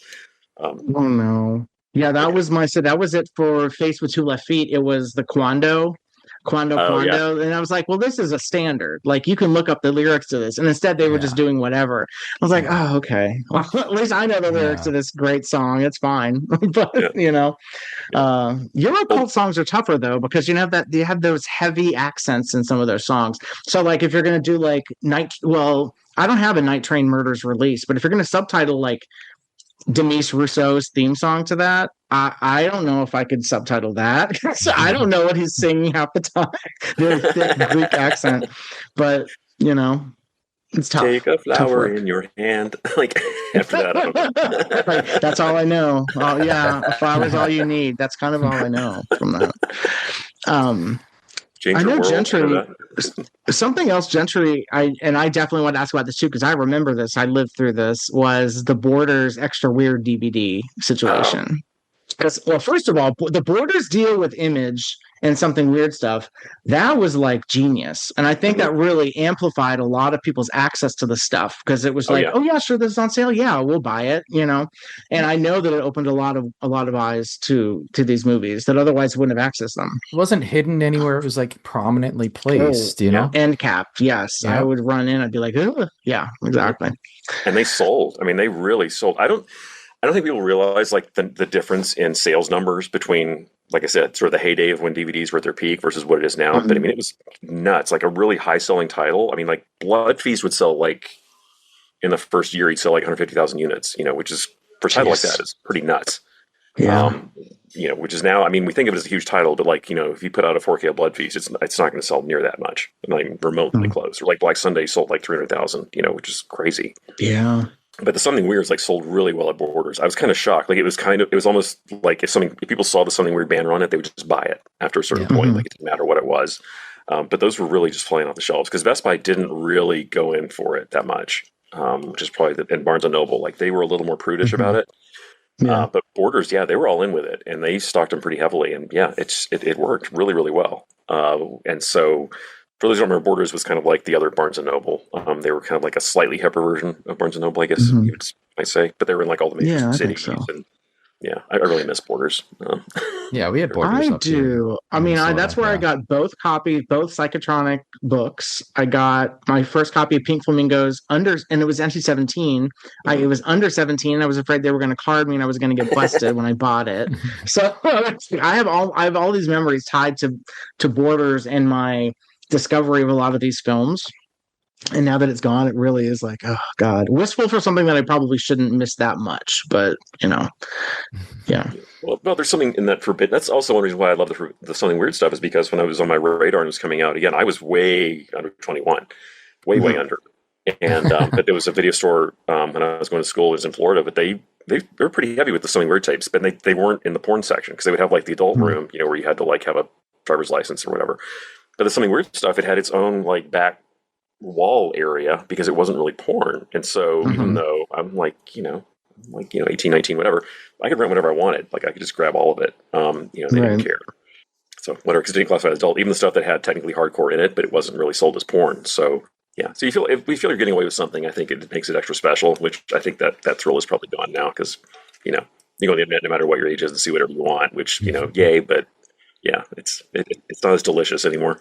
Yeah. No, there was a thrill about going up with like a collection of cassettes and trying to make sure that the naughty one is hidden in between like the normal ones. And so it's just a quick scan and they won't notice what the naughty one is. Like that is something that's a generational thing. I think that's probably lost. You don't need to be worrying about trying to slip in something forbidden into like normal purchases.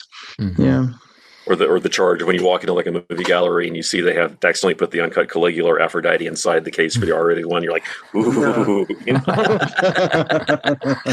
Yes. Well, that was me with Last House on the Left. I would kind of be like, okay, this one's the Vestron one, but which Vestron one? So, right. That's like, let me rent this and see if this is the first run or the second run of this. So, well, that had the same running time, so you were screwed. You couldn't tell. Yeah. Exactly. So I just I just had to be like, does this look like it's uncut? I don't know. I can hear music jump, so probably not. Right.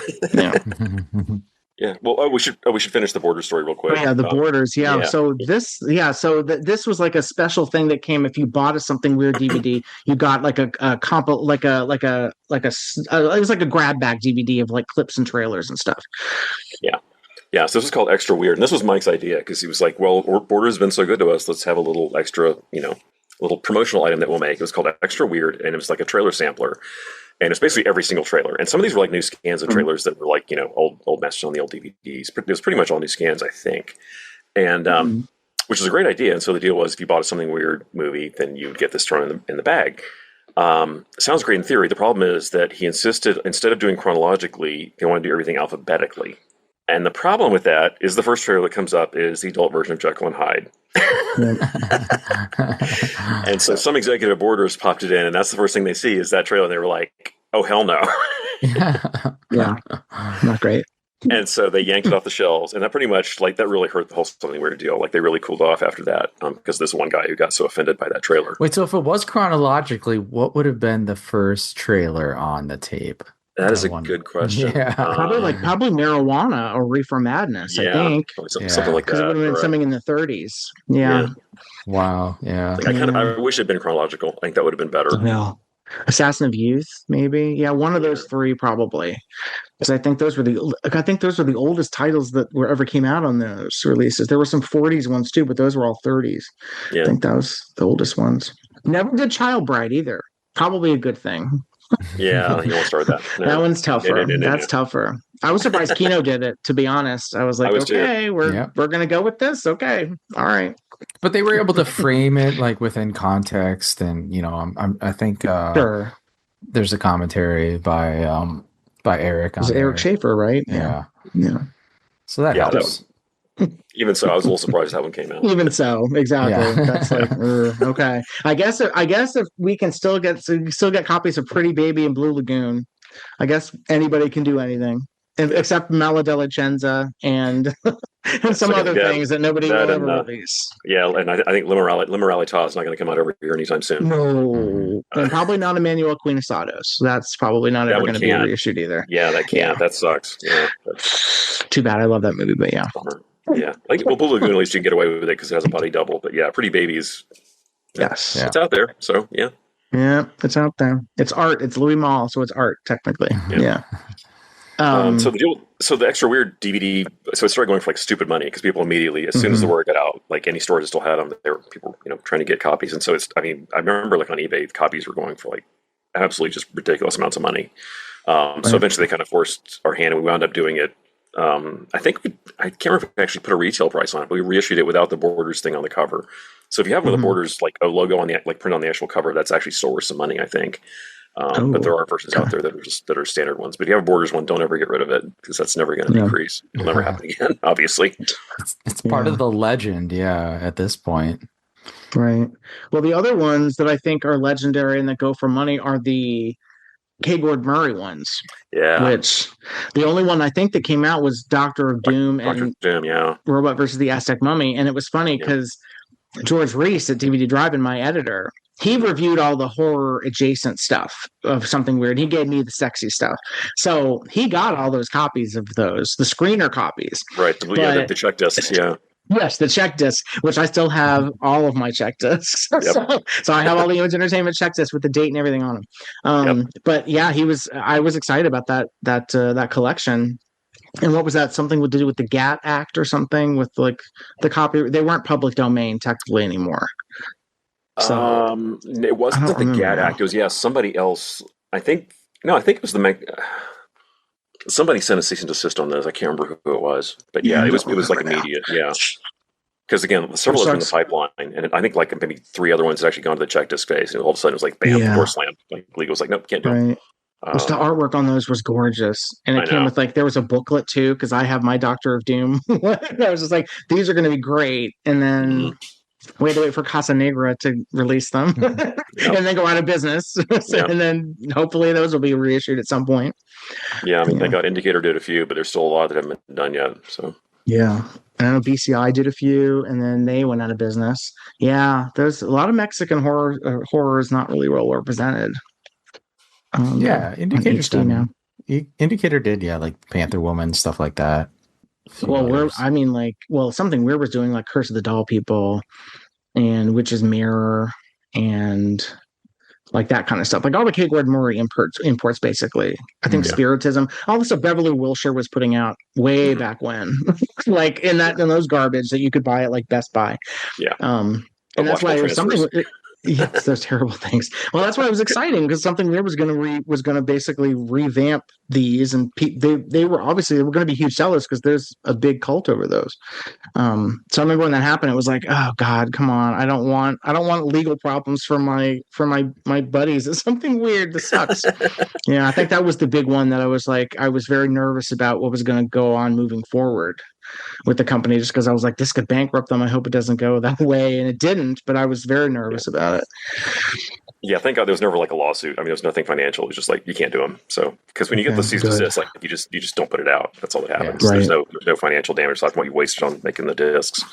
Right. Yeah. But meanwhile, I'm still sitting here waiting for an Isabel Sarli box set. That's probably never going to happen. So I have been begging Mondo Macabre for one for literally decades at this point. I'm like, guys, you also are the only people to interview her. Like, like you have a full interview with her that you cut up for your TV show. Like, I don't know. I think there's a market potentially for it. I think if you market it right. I mean, if you say it's like this is like pre-John Waters, because they have that feel for it. If you're into like just super high melodrama, sexploitation, I mean, they're so fun.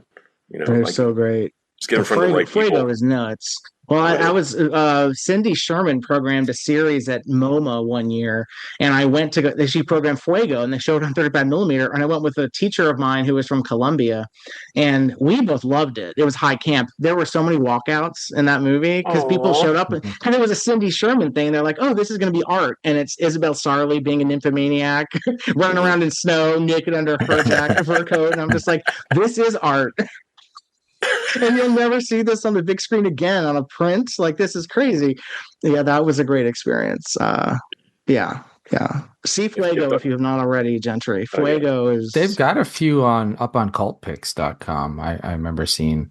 I think they've got. They're all something weird. Yeah, it's also like VHS Masters. Yeah. So they put out Heat, those. Naked Temptation, which is incomplete, and then Female 70 times 7, which has American inserts on that. But there's so many more. I mean, she did one movie after another for her husband, Armando Bo. So there are so many you could put out. What's the one where she wants to fuck a horse? Carne or Fiebre? Thanks, Fiebre, I think. I forget. See, basically, a lot of them are her being an nymphomaniac, so they're kind of interchangeable. But they're so much fun, and I've been begging for a Mondo Macabre box set. They would be a good home for that. Yeah, for sure. Yeah. Maybe Severin too. I was about to say, come on, Severin. Where's our box set of those? Yeah, they love Possibly. the boxes. Yeah, I think so. Like, and they could market. They could do a pin. I know they like doing the pins of the Severin ladies. She could be a Severin lady. I would want an Isabel Sarley pin. Yeah, I want an action figure. Oh my God! Can you imagine with the fur coat? Yeah. You pull a string on the back, and she starts like heaving heavily. Like, that would be amazing. Yes, I think that's a good idea. Yes, let's do that. See, that would be something that I could see old Scream Factory doing. So they love their action figures, or they're used to anyway. But yeah, no, these are ideas we could be bringing to these companies. They want us to do more sexploitation. Yeah, they write themselves, yeah. They do. Yes. She is very John Waters coded. She's very she's very over the top. She's very Russ Meyer coded. Yeah. Like she is so Erica Gavin in Vixen, except not a racist. Yeah, I mean she's so over the top. She's great. Yeah, that's a good one. That's a good one. Yeah, her movie's more comfortable to sit through than Vixen these days. So way more comfortable. Yes, Fuego's great because you're rooting for her the whole time, and she's so captivating. Yeah, that's such a good one. Yeah, I'm glad that came out their Image. That was one of my favorite double features. Was that release? Me too. Oh, I was giddy when that came out. I was so happy when I saw it on the list. I was like, Fuego, here we go. What was the second film on that? The Female. Double? The Female. Okay. 70 times 7, and then there were extras. I think there were inserts or something. There was extra footage as a bonus on that, and I think it was from the American negative. I don't remember now. Yeah, so much good stuff. Yeah, well, that's something we talk about a lot on this, or I talk about because I won't shut up about it, is that we were really spoiled with this deal because we were getting like 2 to 3 releases a month.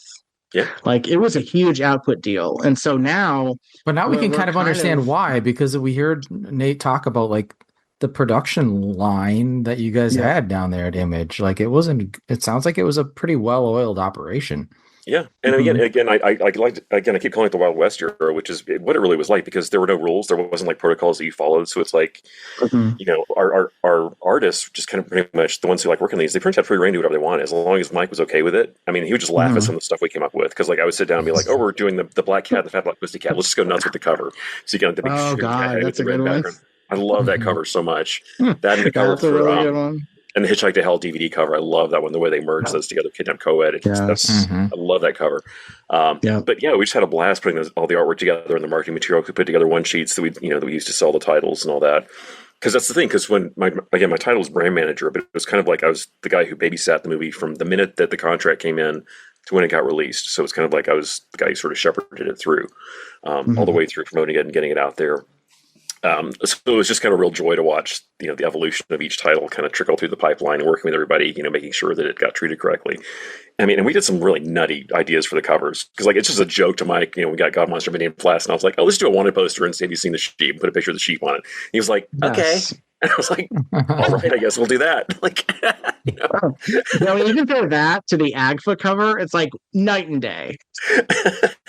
completely different. I still kept my something weird one because it has that extra feature on it, which is not available. Is it Passion in the Sun? Girl and the Geek, I think, is the extra feature on that. I think so. Yeah, I think it is. Which that's a masterpiece. That's insane. But yeah.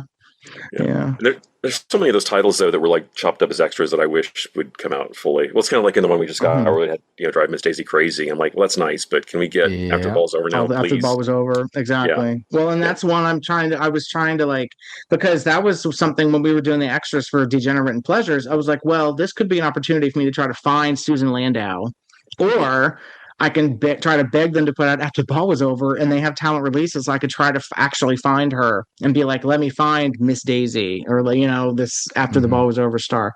Yeah, I like that one. One. It's fun. Well, Alex doesn't like it. Alex describes it as bottom feeder. I'm like, it's not that bad. It's not a Leonard Kirkman movie. It's it's not that bad. Yeah. Now that it's come out like in that sort of truncated version, though, I wonder if it ever will through District Picks or anything, because it's like, well, they just released a piece of it. It's like, we'll probably never. It's probably not high on their priority list. Yeah, that's what I'm afraid of. But yeah, it's a shame. A lot of those ones that got diced up. It's kind of heartbreaking that we might never get the full versions of those because right. There are a few that are real gems.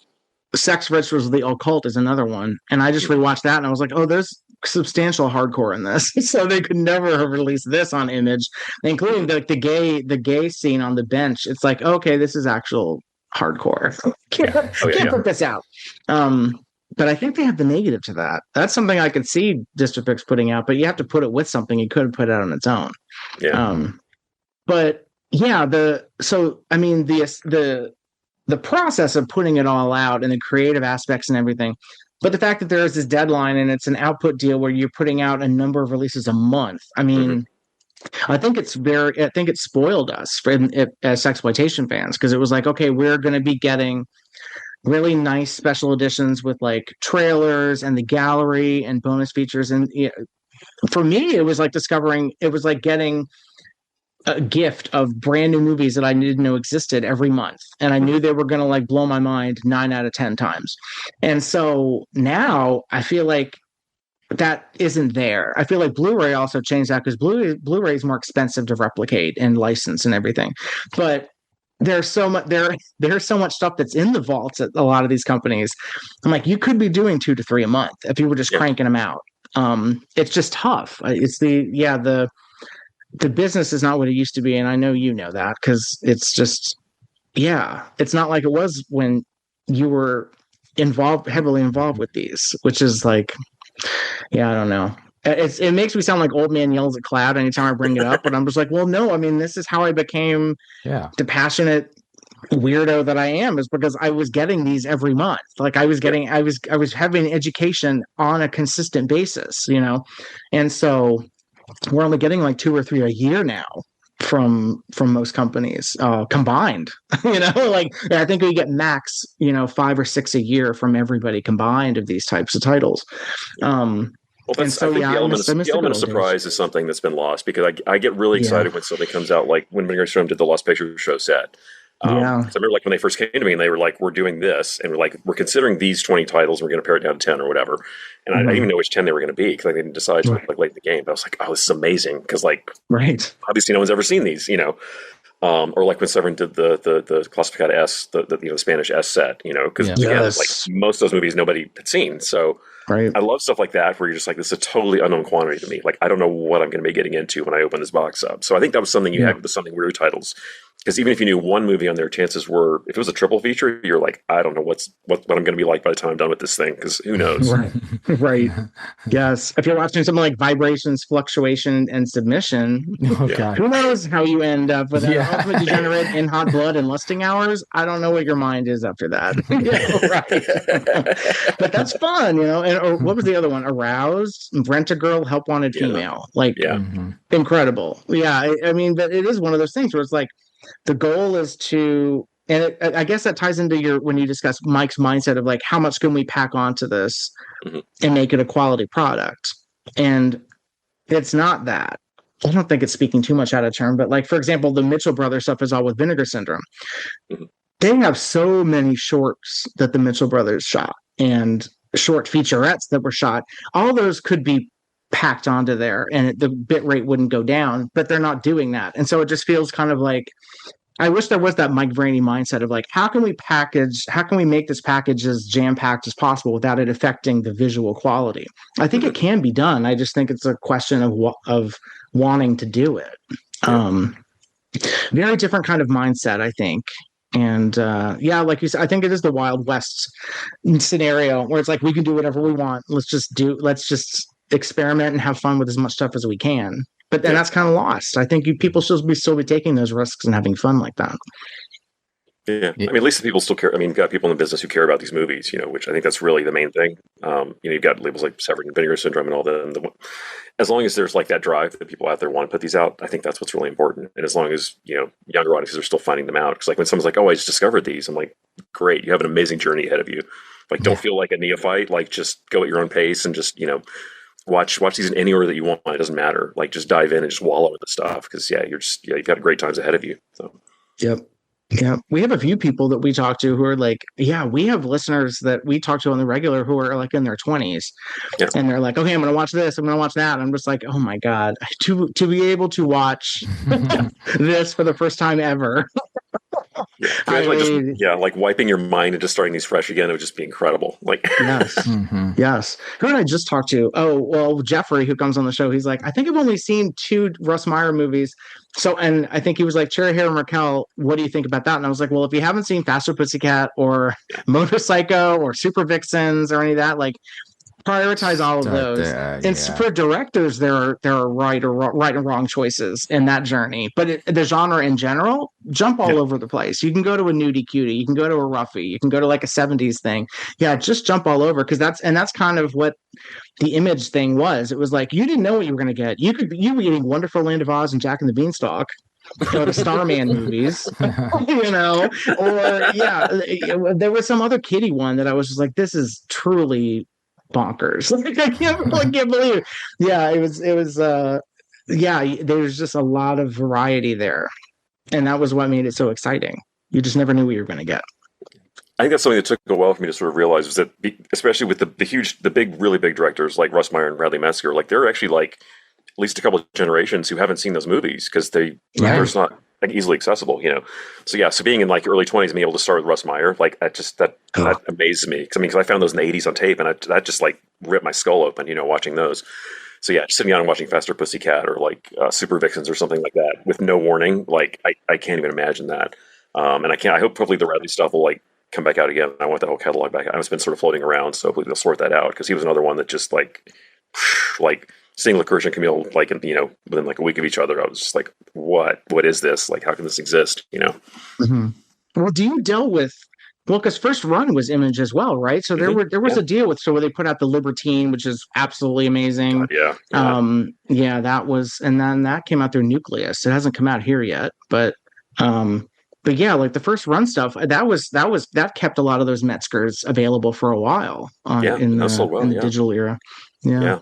And I luckily got to hang out with Radley a lot because I knew his stuff really well, and so I would do Q&As with him. And there was talk of me doing a book about him at some point, which sadly hasn't happened. I wish I'd sort of like maybe hit the gas on that a little bit harder before he died. But the problem is, and then they started doing the commentaries for his movies, and I was like, well, that just kind of like covered everything I wanted to do. So you have to find a new angle on that. But yeah, Radley was amazing. Just like getting to hang with him was just, what a guy he was. Just the stories were phenomenal. Yeah, well, the one I want is Therese and Isabel. That's my absolute favorite. I love that movie. I saw that at Lincoln Center, and that was one where like it was great seeing it on the big screen, but actually the audience was so receptive to it. And like, good. Yeah, it was. But then apparently it showed at the New Beverly a couple months ago, and during the Arrow schedule, and people were falling asleep. Apparently being really restless about it, and I was just like, well.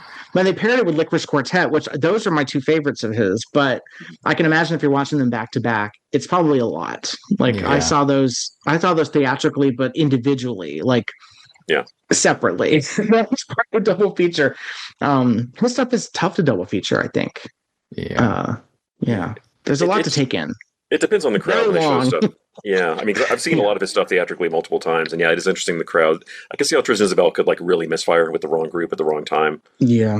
That makes sense. I suppose. I mean, like Score always kills with the crowd. Like you see that with Packed House. Score I mean, is perfect. never fails.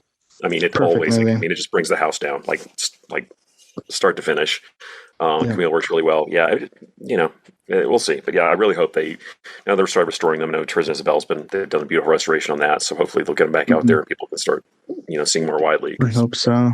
Yeah. Score. I know that basically all the hardcores are eventually coming from Melusine, because I think they still have all of those. But I think Score is going to be. They haven't put it out before, but I think they are going to. I think. I hope so. I love that. Yeah, I love that one. I wish Jared Douglas was still around to do a commentary, because he was kind of the co-director of that. He directed the actors and everything because it was his play. That is there. There were other like sexploitation things that came out through Image. Were you involved with those either as well, or was it just the Image stuff? Like I'm thinking of like the Ted V. Michaels with like Girl in Gold Boots, which is kind of sexploitation. Oh yeah, I worked with Ted a lot. Actually, I had to teach. I had to teach Ted how to do an audio commentary. So God, I bet you did, because I remember some of those early commentaries. Yeah, because he turned in his first couple ones when he was just like, and now he's opening the door. And now he's walking in the other room, and I was like, Ted, no, Ted, come on, dude, no, people don't want to hear this. Like, no, poor guy. I love Ted though. He was a really nice guy. He's such a sweetheart. Yeah, he was a nice guy. I love Girl in Gold Boots. That was the one he always told me to watch. That and Black Klansman. Anytime I have a question about a movie that he knew was garbage, he'd be like, "Yeah, not one of my better movies. Make sure you watch Black Klansman and Girl in Gold Boots." I was like, "I've seen them. I love them. I agree." I don't have any questions about those. Yeah, anything that was under basically any of the cult movie stuff pretty much like went through me. Right. All of those, yeah. And the other stuff, and even some of the later stuff, like There's Nothing Out There, even like the 80s, 90s, whatever, that I usually handled anyway, because people were like, it's weird, give it to Nathaniel. And like they tried to change things up for a while because they started shifting staff around. They're like, oh, you can handle all the music concert titles. And I was like, really? Why? Like, no, thank you.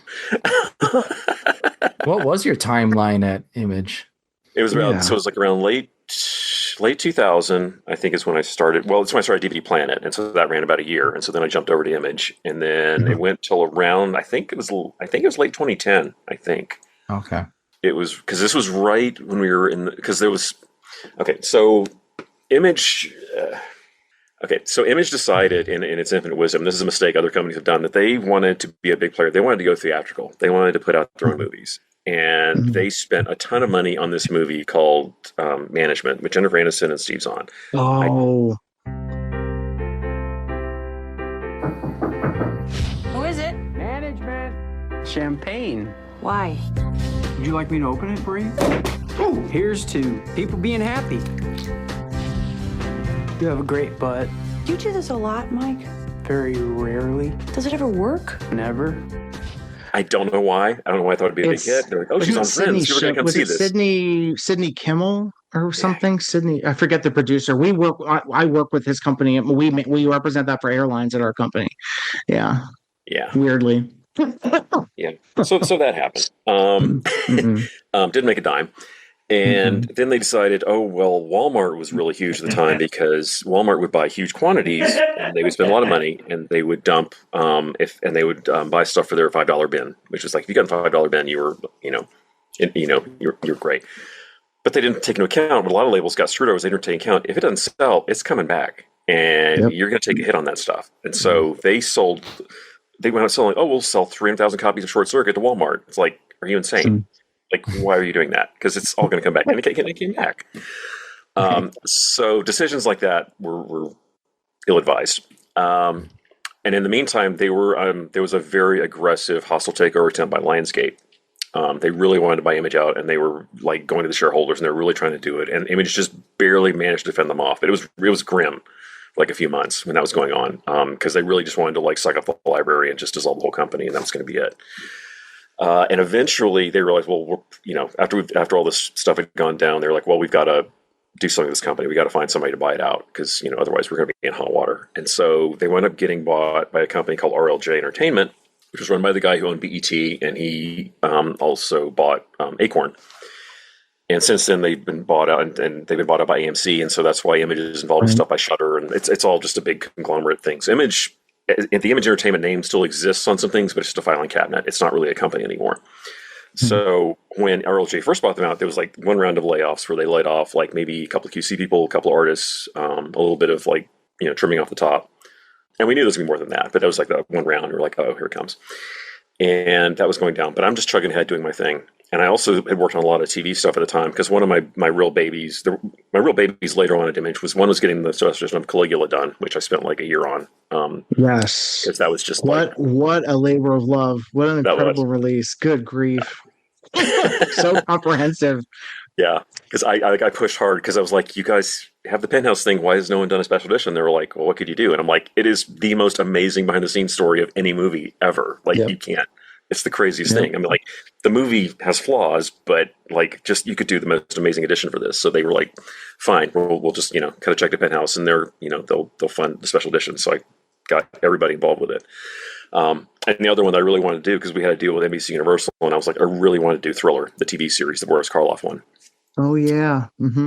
That was like a real baby of mine that I wanted done. And so I brought in Steve Mitchell, who I still do tracks with sometimes. I brought him in to, he basically kind of lived in our office for a while, helping out, doing all the commentaries and interviews and stuff like that, because I just didn't have time. Because it was, if you have the set, there's like commentaries on every single episode on that. And I was like, I can't do that. Yeah. It was stacked. So we did the first season of Thriller, and I was just starting season 2, and that's when the next round of layoffs hit. And so the guy who was heading marketing at the time, this guy named Steve DeMille, they were doing all the layoffs that morning, and they thought they were done. And so I was about to go to lunch with our Criterion person named Julianne. I was about to walk out the door, and there was like, oh, Nathaniel, come here for a second. I was like, oh, shit. So I went in his office, and sure enough, got the layoff papers. It was like a total, I think like half the staff was gone that day. It was really bad. But then it's like a week later, they realized it was like I was working on like 30 projects that they had a lot of money sunk into, including Thriller season 2. And they were like, we have no idea how to do this. Like, we don't know at what stage these are in, like what, because, it's all on my computer, and they'd shut it down. And I was like, okay. So they had to bring me back to work for like another 8 months freelance and basically pay me twice as much to work and finish all the stuff I was doing. Oh my God. Yeah. So I was like, okay, thanks. Wow. So Jesus. It wasn't like an unfriendly split. I mean, I know why it happened. You could tell that things were sort of winding down, obviously. Yeah. And like as soon as I was done with that, I mean, like a year after that, I think hardly anybody was left from the original gang. They got sort of sucked up into RLJ. They kept like maybe 2 of the art people and maybe 1 or 2 other, like the legal person, I think. So it kind of worked out well for you. It was totally fine. Because once I finished, then I went to work for the Oscars, and I was like, woo! So right. It all worked out, but I mean, I do miss it because, like I said, it was a dream gig. It was just fun because, like, you never knew week to week who you were going to be talking to. It's like, oh, you want to go talk to Johnny Legend for a commentary? I'm like, okay, fine, sure, whatever. Oh, Johnny, or like, or hey, Mike and Lisa are coming into town. Let's plot out the next 20 titles. I was like, great. So that aspect is gone, which I don't think any job would ever get that back because that time doesn't really exist anymore. That's what I was going to say. Yeah, it just doesn't exist. Right. But I mean, just the amount of like sexploitation stuff that we managed to get out in front of the public, it just still kind of like freaks me out that we got away with murder. I think and some of those things, like there's the Flesh trilogy on DVD, sitting there in Borders. You're like, what kind of world is this? Just corrupting one mind after another. Yeah, I just like to think that like maybe under a corporate umbrella. She's so crazy. Yeah, it really is crazy when you think about it. Yeah, a lot of corruption going on.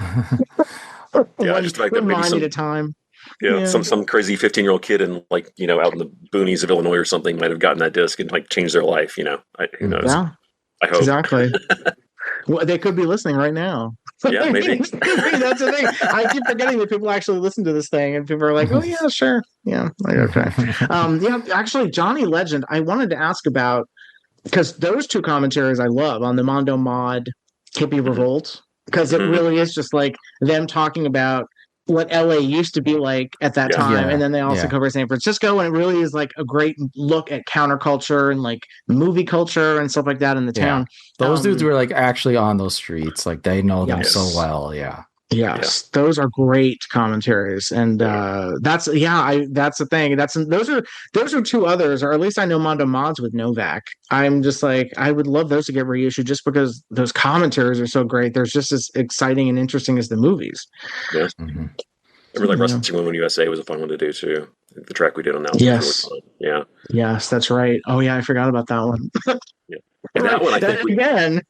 It's just jumping all over the place. You never knew. Yeah, it's like a disc. It's all about wrestling. See that, and that's the funny thing. When it was reissued by Kino, it was paired with something else, and I was like, "Well, it's not a disc packed with nonstop wrestling all over the disc." Yeah, that's wrestling start to finish. That whole disc. Yeah. Oh yeah. No, I love the Kino cult disc that they're putting out, but yeah, it doesn't have the whole sort of like just free for all like buffet packed to the gills feeling you got on those DVDs. You know? Right. No, it's a little more. Yeah, it's a little more like Eric Schaefer. It's a little more historical. It's a little more not respectful, but it's a little more like. Yeah, it's like institutional care, whereas Image and Something Weird feels like, well, this is a free for all. Like it's wrestling. Here's wrestling, right? You know.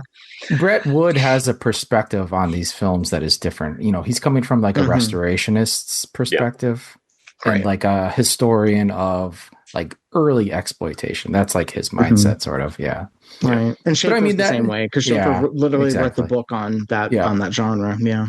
But like the Sexploiters Raw Love, like that the release feels like kind of a throwback to the Image days because, you know, Raw Love, nobody expected that.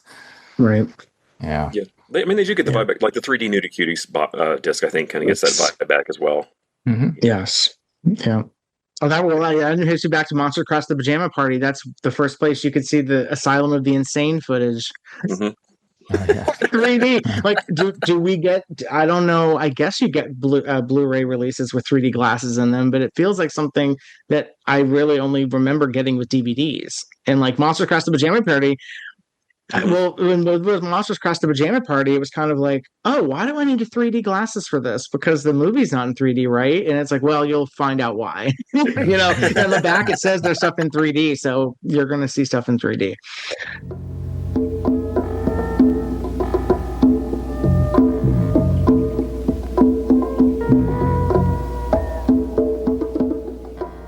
Well, before we let you go, maybe we could run through like the most wanted Image, something that was released on Image DVD, but that hasn't been upgraded yet.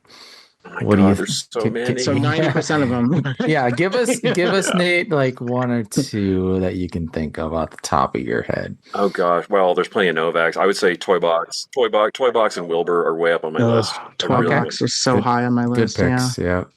Yeah, I really want those badly. Obviously, Fuego is a huge one for me. I would kill to get Fuego on Blu-ray or whatever. Just love of God, make it happen. Somebody, please. I know. God, what else? Oh my God, there's so many of those things. Yeah, I mean, that's the thing. They're not great movies, but I really would love just a box of all the Novak Southern like nudie movies. I just think that'd be fun. We both do as well. Yes, we both do. Yeah, I don't know. Well, I think I just discovered Bethel Buckaloo only died like 3 years ago. He'd been around this whole time. He died at I think he was like 99 or something. I was like, damn it, I would have loved to call him to know more about this stuff. But his son Mark is still around, and Mark is in.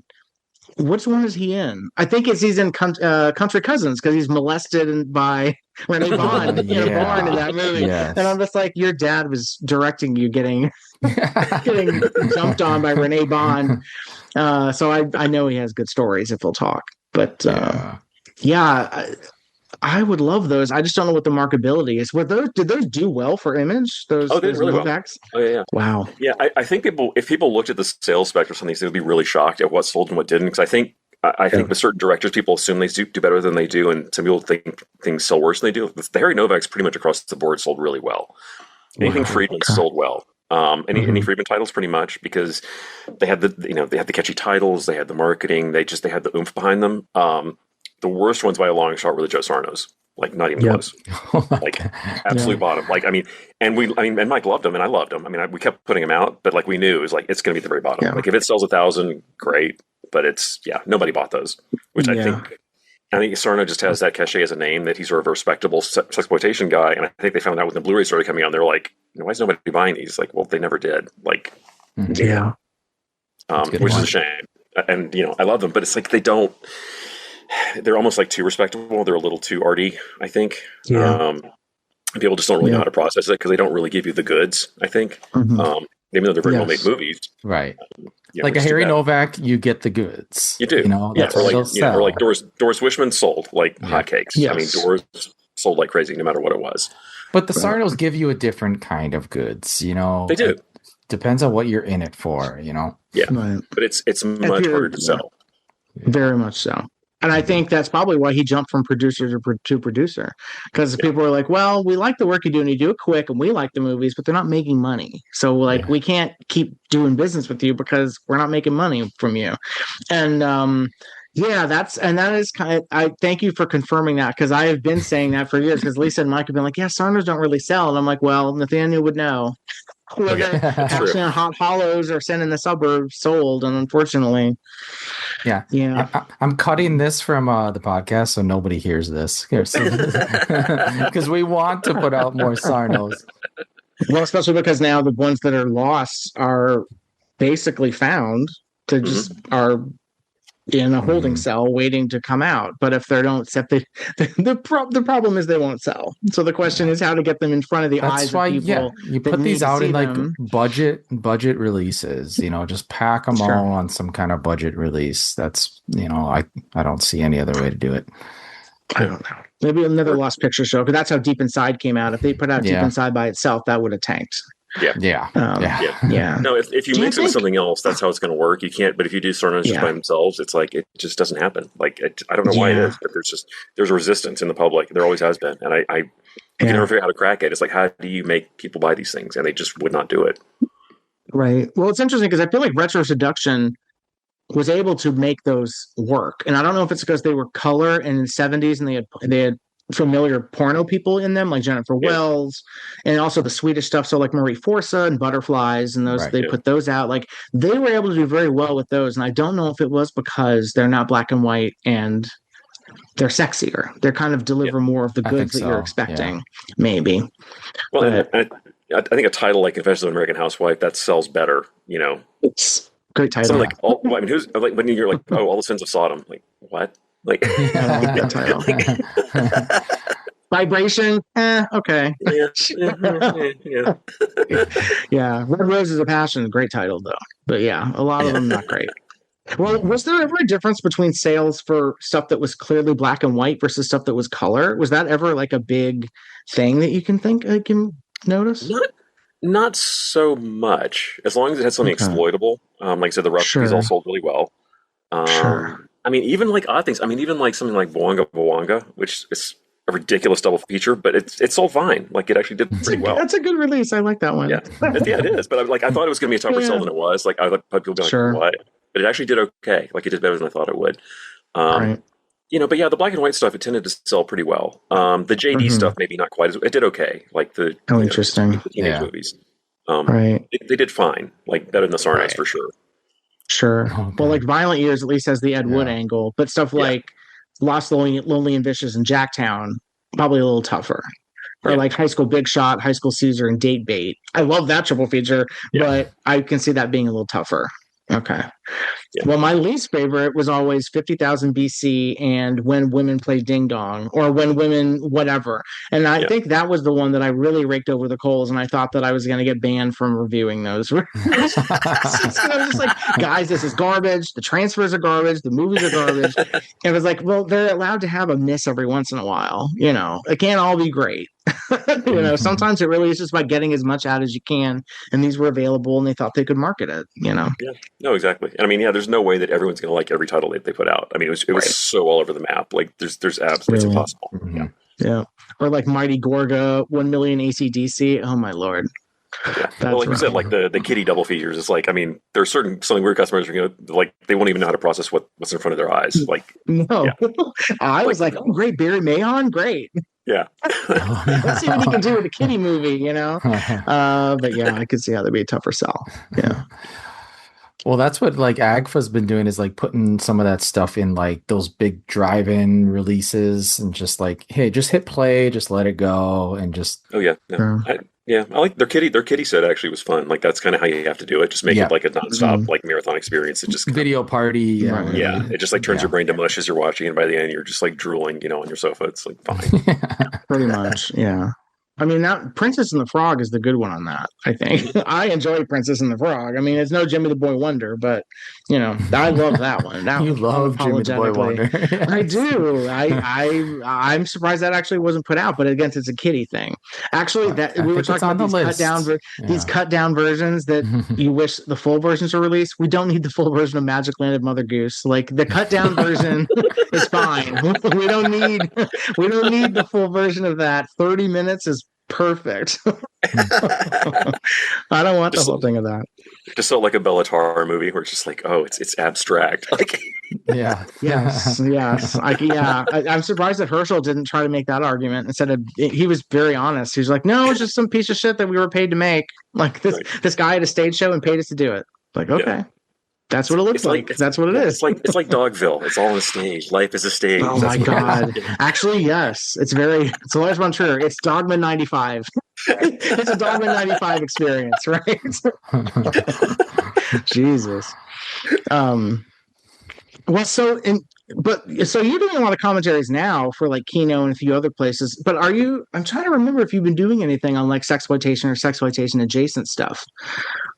Not a ton. I mean, I did do Apocalypse, Sex Apocalypse of Death from Under Macabro. I've done a lot of Euro sexploitation. But the thing is, like a lot of them are with Vinegar Syndrome or Agfa or whoever. And it's like they kind of have their own stable. And for some reason, I've done stuff for them in other capacities. For some reason, they have their own sexploitation folks that they do, which is fine. So yeah, for whatever reason, I've done sexploitation in a while. But who knows, if the Novaks ever come around, I'd be happy to jump on one, and do one without Harry around would probably be a lot more likely. Right, exactly. Right. We can get you on a commentary with Mark Buckaloo. Get the real deal of what it was like to shoot these movies out in the middle of nowhere. Yeah. Those are fun. Yeah. Who else is around? Yeah. And there's so much more stuff coming out now that, I mean, I've done like tons of Jess Franco's and all that kind of stuff, but I mean, it's such it's a nonstop tidal wave of stuff. So, well, and your like your knowledge and your tastes are so broad, you could cover just about anything. Yeah, I mean, it's kind of psychotic. Like I remember in like a 1 week period, I think I was doing like, oh, today I'm doing Serpico, tomorrow I'm doing Dead and Buried. It's like, okay, sure, whatever. Like, Lord. I'm sure this could be connected somehow. I don't know how. Probably in some way, but in some weird way, right? Yeah, those Buckaloos, that I always look every now and then on eBay for that Southern collection that came out on DVD. Mm-hmm. And it's like the repackaging that it's like hundreds of dollars to get that set these days. So it's like redo that set in Blu-ray. I mean, you could basically just like exactly. It's right there. Same like, exact titles. That template is already set. And those sets actually promising though. Actually, if it's going for good money, that's potentially. I mean, that honestly, that's what the Code Red boys did when they were like, "How much does this VHS sell for on Amazon?" Oh, like $300. We're gonna try to license this movie and get it for Blu-ray. Sometimes it worked, sometimes it didn't. Yeah. But sometimes you go by that. Yeah, Hexploitation still sells like a lot. I think it would actually do really, really well if they did it as a set. Yeah. And I was actually a little surprised because that was kind of later in the game. But when because our sales team was talking to Mike and we were like, let's try it because they were doing box sets for a while because that's what stores wanted. Like again, Walmart, Borders, all of them, they wanted discounted sets, and so we're like, how can we do these? And something me and Mike was sort of plot out how we could box set these things and what can we call them? So we did like the storybook set. The storybook, yeah, those which was great. Fun. That was a really fun one. I love that set. But yeah, there are all these pre-existing discs that we had out there. It's like, how can we just pack them together? And did the Southern set. Yeah, we did all those. And they sold great. So a lot of people still didn't have those. And we're like, oh, okay, I'll gamble on getting these, these 4 or 5, DVDs because I get like 9 movies or whatever, and it was a great deal. That is a good deal. Wait, what was the one that Beasts That Kill Women and Monster Camp Sunshine went into? Was it like Beasts and Blondes or something? Yeah, something like that, yeah. Something like that. Beasts and Beauties, I think. Something like that. Beasts and Beauties, yeah, because I think Mighty Gorga might have been in there. Yeah. Maybe. I don't remember. Yeah, because I just remember Beasts That Kill Women was in there and was like, what a great way to fool more people into watching this Barry Mahon movie. So, any way to trick people into watching Barry Mahon. Well, it's all in the title. I mean, that thing sold like crazy. So that's all it takes. That was something and that was always something nice. Well, all the Barry Mahon shorts that would just show up randomly on basically every other release would have a Barry Mahon short on there. And the Instant Moonshine was on, or Instant Orgy was on like most of them, I think. that was like a go-to. Yeah. Or Naked Moonshine. I think that's the other one, but yeah. Yeah, I miss it. I miss the good old days as a consumer. Ask Brett how the nude camera, Nude Las Vegas is doing, just because of the title. I wonder if it's seen a little uptick in sales because it has nude in the name, or if that hurts it these days. I don't know. People are scared. But artwork is good too. The slipcover is good on that. Like, and I can't believe the restoration work that went into that.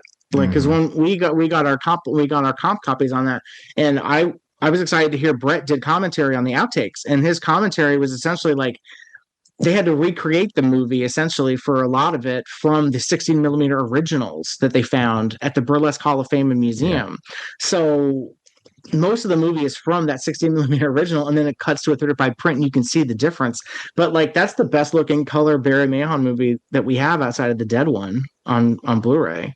And that might be the way it is. I don't see us getting a nice nudes on Tiger Reef or Beast to Kill Women. Actually, Beast to Kill Women maybe, but yeah, I don't know. Yeah. I want the black and whites. I want Sex Killer. I want Prostitutes Protective Society. Yes. Hot Skin Cold Cash. That'd be another good box set to do. There you go. The black and white Mahons. Put those all together. Yep. Kind of like the Ruffy Mahon era, something like that. Yeah. Yeah. So basically, Nathaniel, you and I then need to basically do a group work on Mondo Macabro to convince them to do the Isabel Sarli, because I will do whatever it takes to make that happen. I know. Well, the thing was, I was begging Pete and Andy for years. Now that Jared is so involved, I'm like, Jared, let me reintroduce you to a suggestion that I suggested for years. Maybe you'll be more receptive. Yeah, he also has Neon Eagle now, so I don't know. He does a lot of stuff for Neon Eagle, which I love too. But I feel like Sarli is a no-brainer. This thing, I don't know. I say no-brainers for a lot of stuff. I'm like, well, I'd buy it, but I guess the question is the marketability. And we're coming from the perspective of like fans as well. So, but we also know that there are other factors going into decisions. Well, I try to think of also like crossover. Yeah, like I'm thinking of like market it to like Latin Spanish speaking viewers who they potentially know who she is, because there were like Spanish language prints of her stuff that would show in like Spanish only theaters in America. So like they would potentially know who she is. I think I mean, she's the Argentinian Elizabeth Taylor. Market is that, I don't know. Yeah, it's kind of like, Gentry knows. Gentry's writing the book on Annie Bell. Like, I feel like there are so many unsung women that don't really get any attention. Like, we can all love Laura Gemser, obviously, but then there's people like Isabel Sarli or Dagmar Lysander that don't really get enough attention. Yeah. Yeah, no kidding. Yeah. Yeah. Where's our Lar Blu-ray, by the way? Well, Gentry's triggered. I've got I am triggered. Yeah. David Gregory. They tried looking for the elements and they kind of disappeared. Oh no. Yeah. I thought it was the rights owner. I thought it was a rights owner issue. The rights owner couldn't find the elements. Yeah, I looked back at the correspondence. Bad. Yeah. The rights owner problem was for Bluebell, right? Was that the problem? Yeah. Bluebell's up in the air. But it's always worth a shot to ask again. That's what I say, because they might turn up. They might find them in another room, Yeah, right. Might be like the Acid Eaters commentary, like, he's checking in 5 years later, and like, oh, it's right in front of me the whole time. So yeah, right. Or exactly. that Love Camp 7 audio commentary, that a piece of that showed up on the Hotspur release. So these things show up. Well, actually, as Mr. Caligula, I do have to ask you before we end, what did you think of the ultimate cut of that? Interesting. I came from it as, I don't know. Well, you might know because you were involved with the Blu-ray, which is kind of the ultimate edition that's come out in general. I don't know why they didn't ask Tinto Brass to just recreate what he wanted to do. I don't know if it's because he's too old. I don't know if because he said no, but the fact that he basically was vocally, publicly saying, "Don't watch this." Yeah. I was like, yeah, I feel like this is a missed opportunity. I would have liked to have seen what his was. I don't know if Penthouse didn't want that though. That's the thing. I don't know if there's still legal things where they're like, keep him away from this. No, it's not. It's not a legal thing. It is a long, contentious story, some of which I can't say on the record. But Sure. I was gonna say maybe it's time to hit the. I know.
We can't just sit here feeling sorry for ourselves.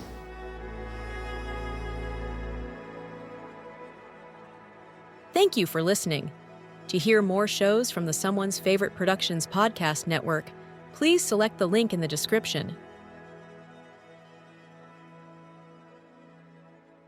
Hey everybody, this is Ryan from the New World Pictures podcast, where we're on a mission to watch every movie ever made by New World Pictures. With me as always is Mark. Every movie? Every movie! Every movie? From the Roger Corman cult classics like Battle Beyond the Stars, Help! and the super weird stuff you never even heard of like Eat and Run. Makes your tongue want to say, hey, it's nice in here. Yes, Mark, every movie. And Erica. Every movie? Yes, Erica, every movie. Every movie. So we're still talking about Night Zoo. I've seen it. And all the bonus stuff too. We're talking things we loved, things we hated, favorite scenes, inside jokes. And I know we're not at final questions, but are we still talking about Ryan's research? I know I am. So check out our website, newworldpicturespodcast.com, or subscribe to the New World Pictures Podcast wherever you listen to your podcasts. Follow us on the socials, and we'll see you next time at the New World Pictures Podcast, proud to be a part of Someone's Favorite Productions podcast network.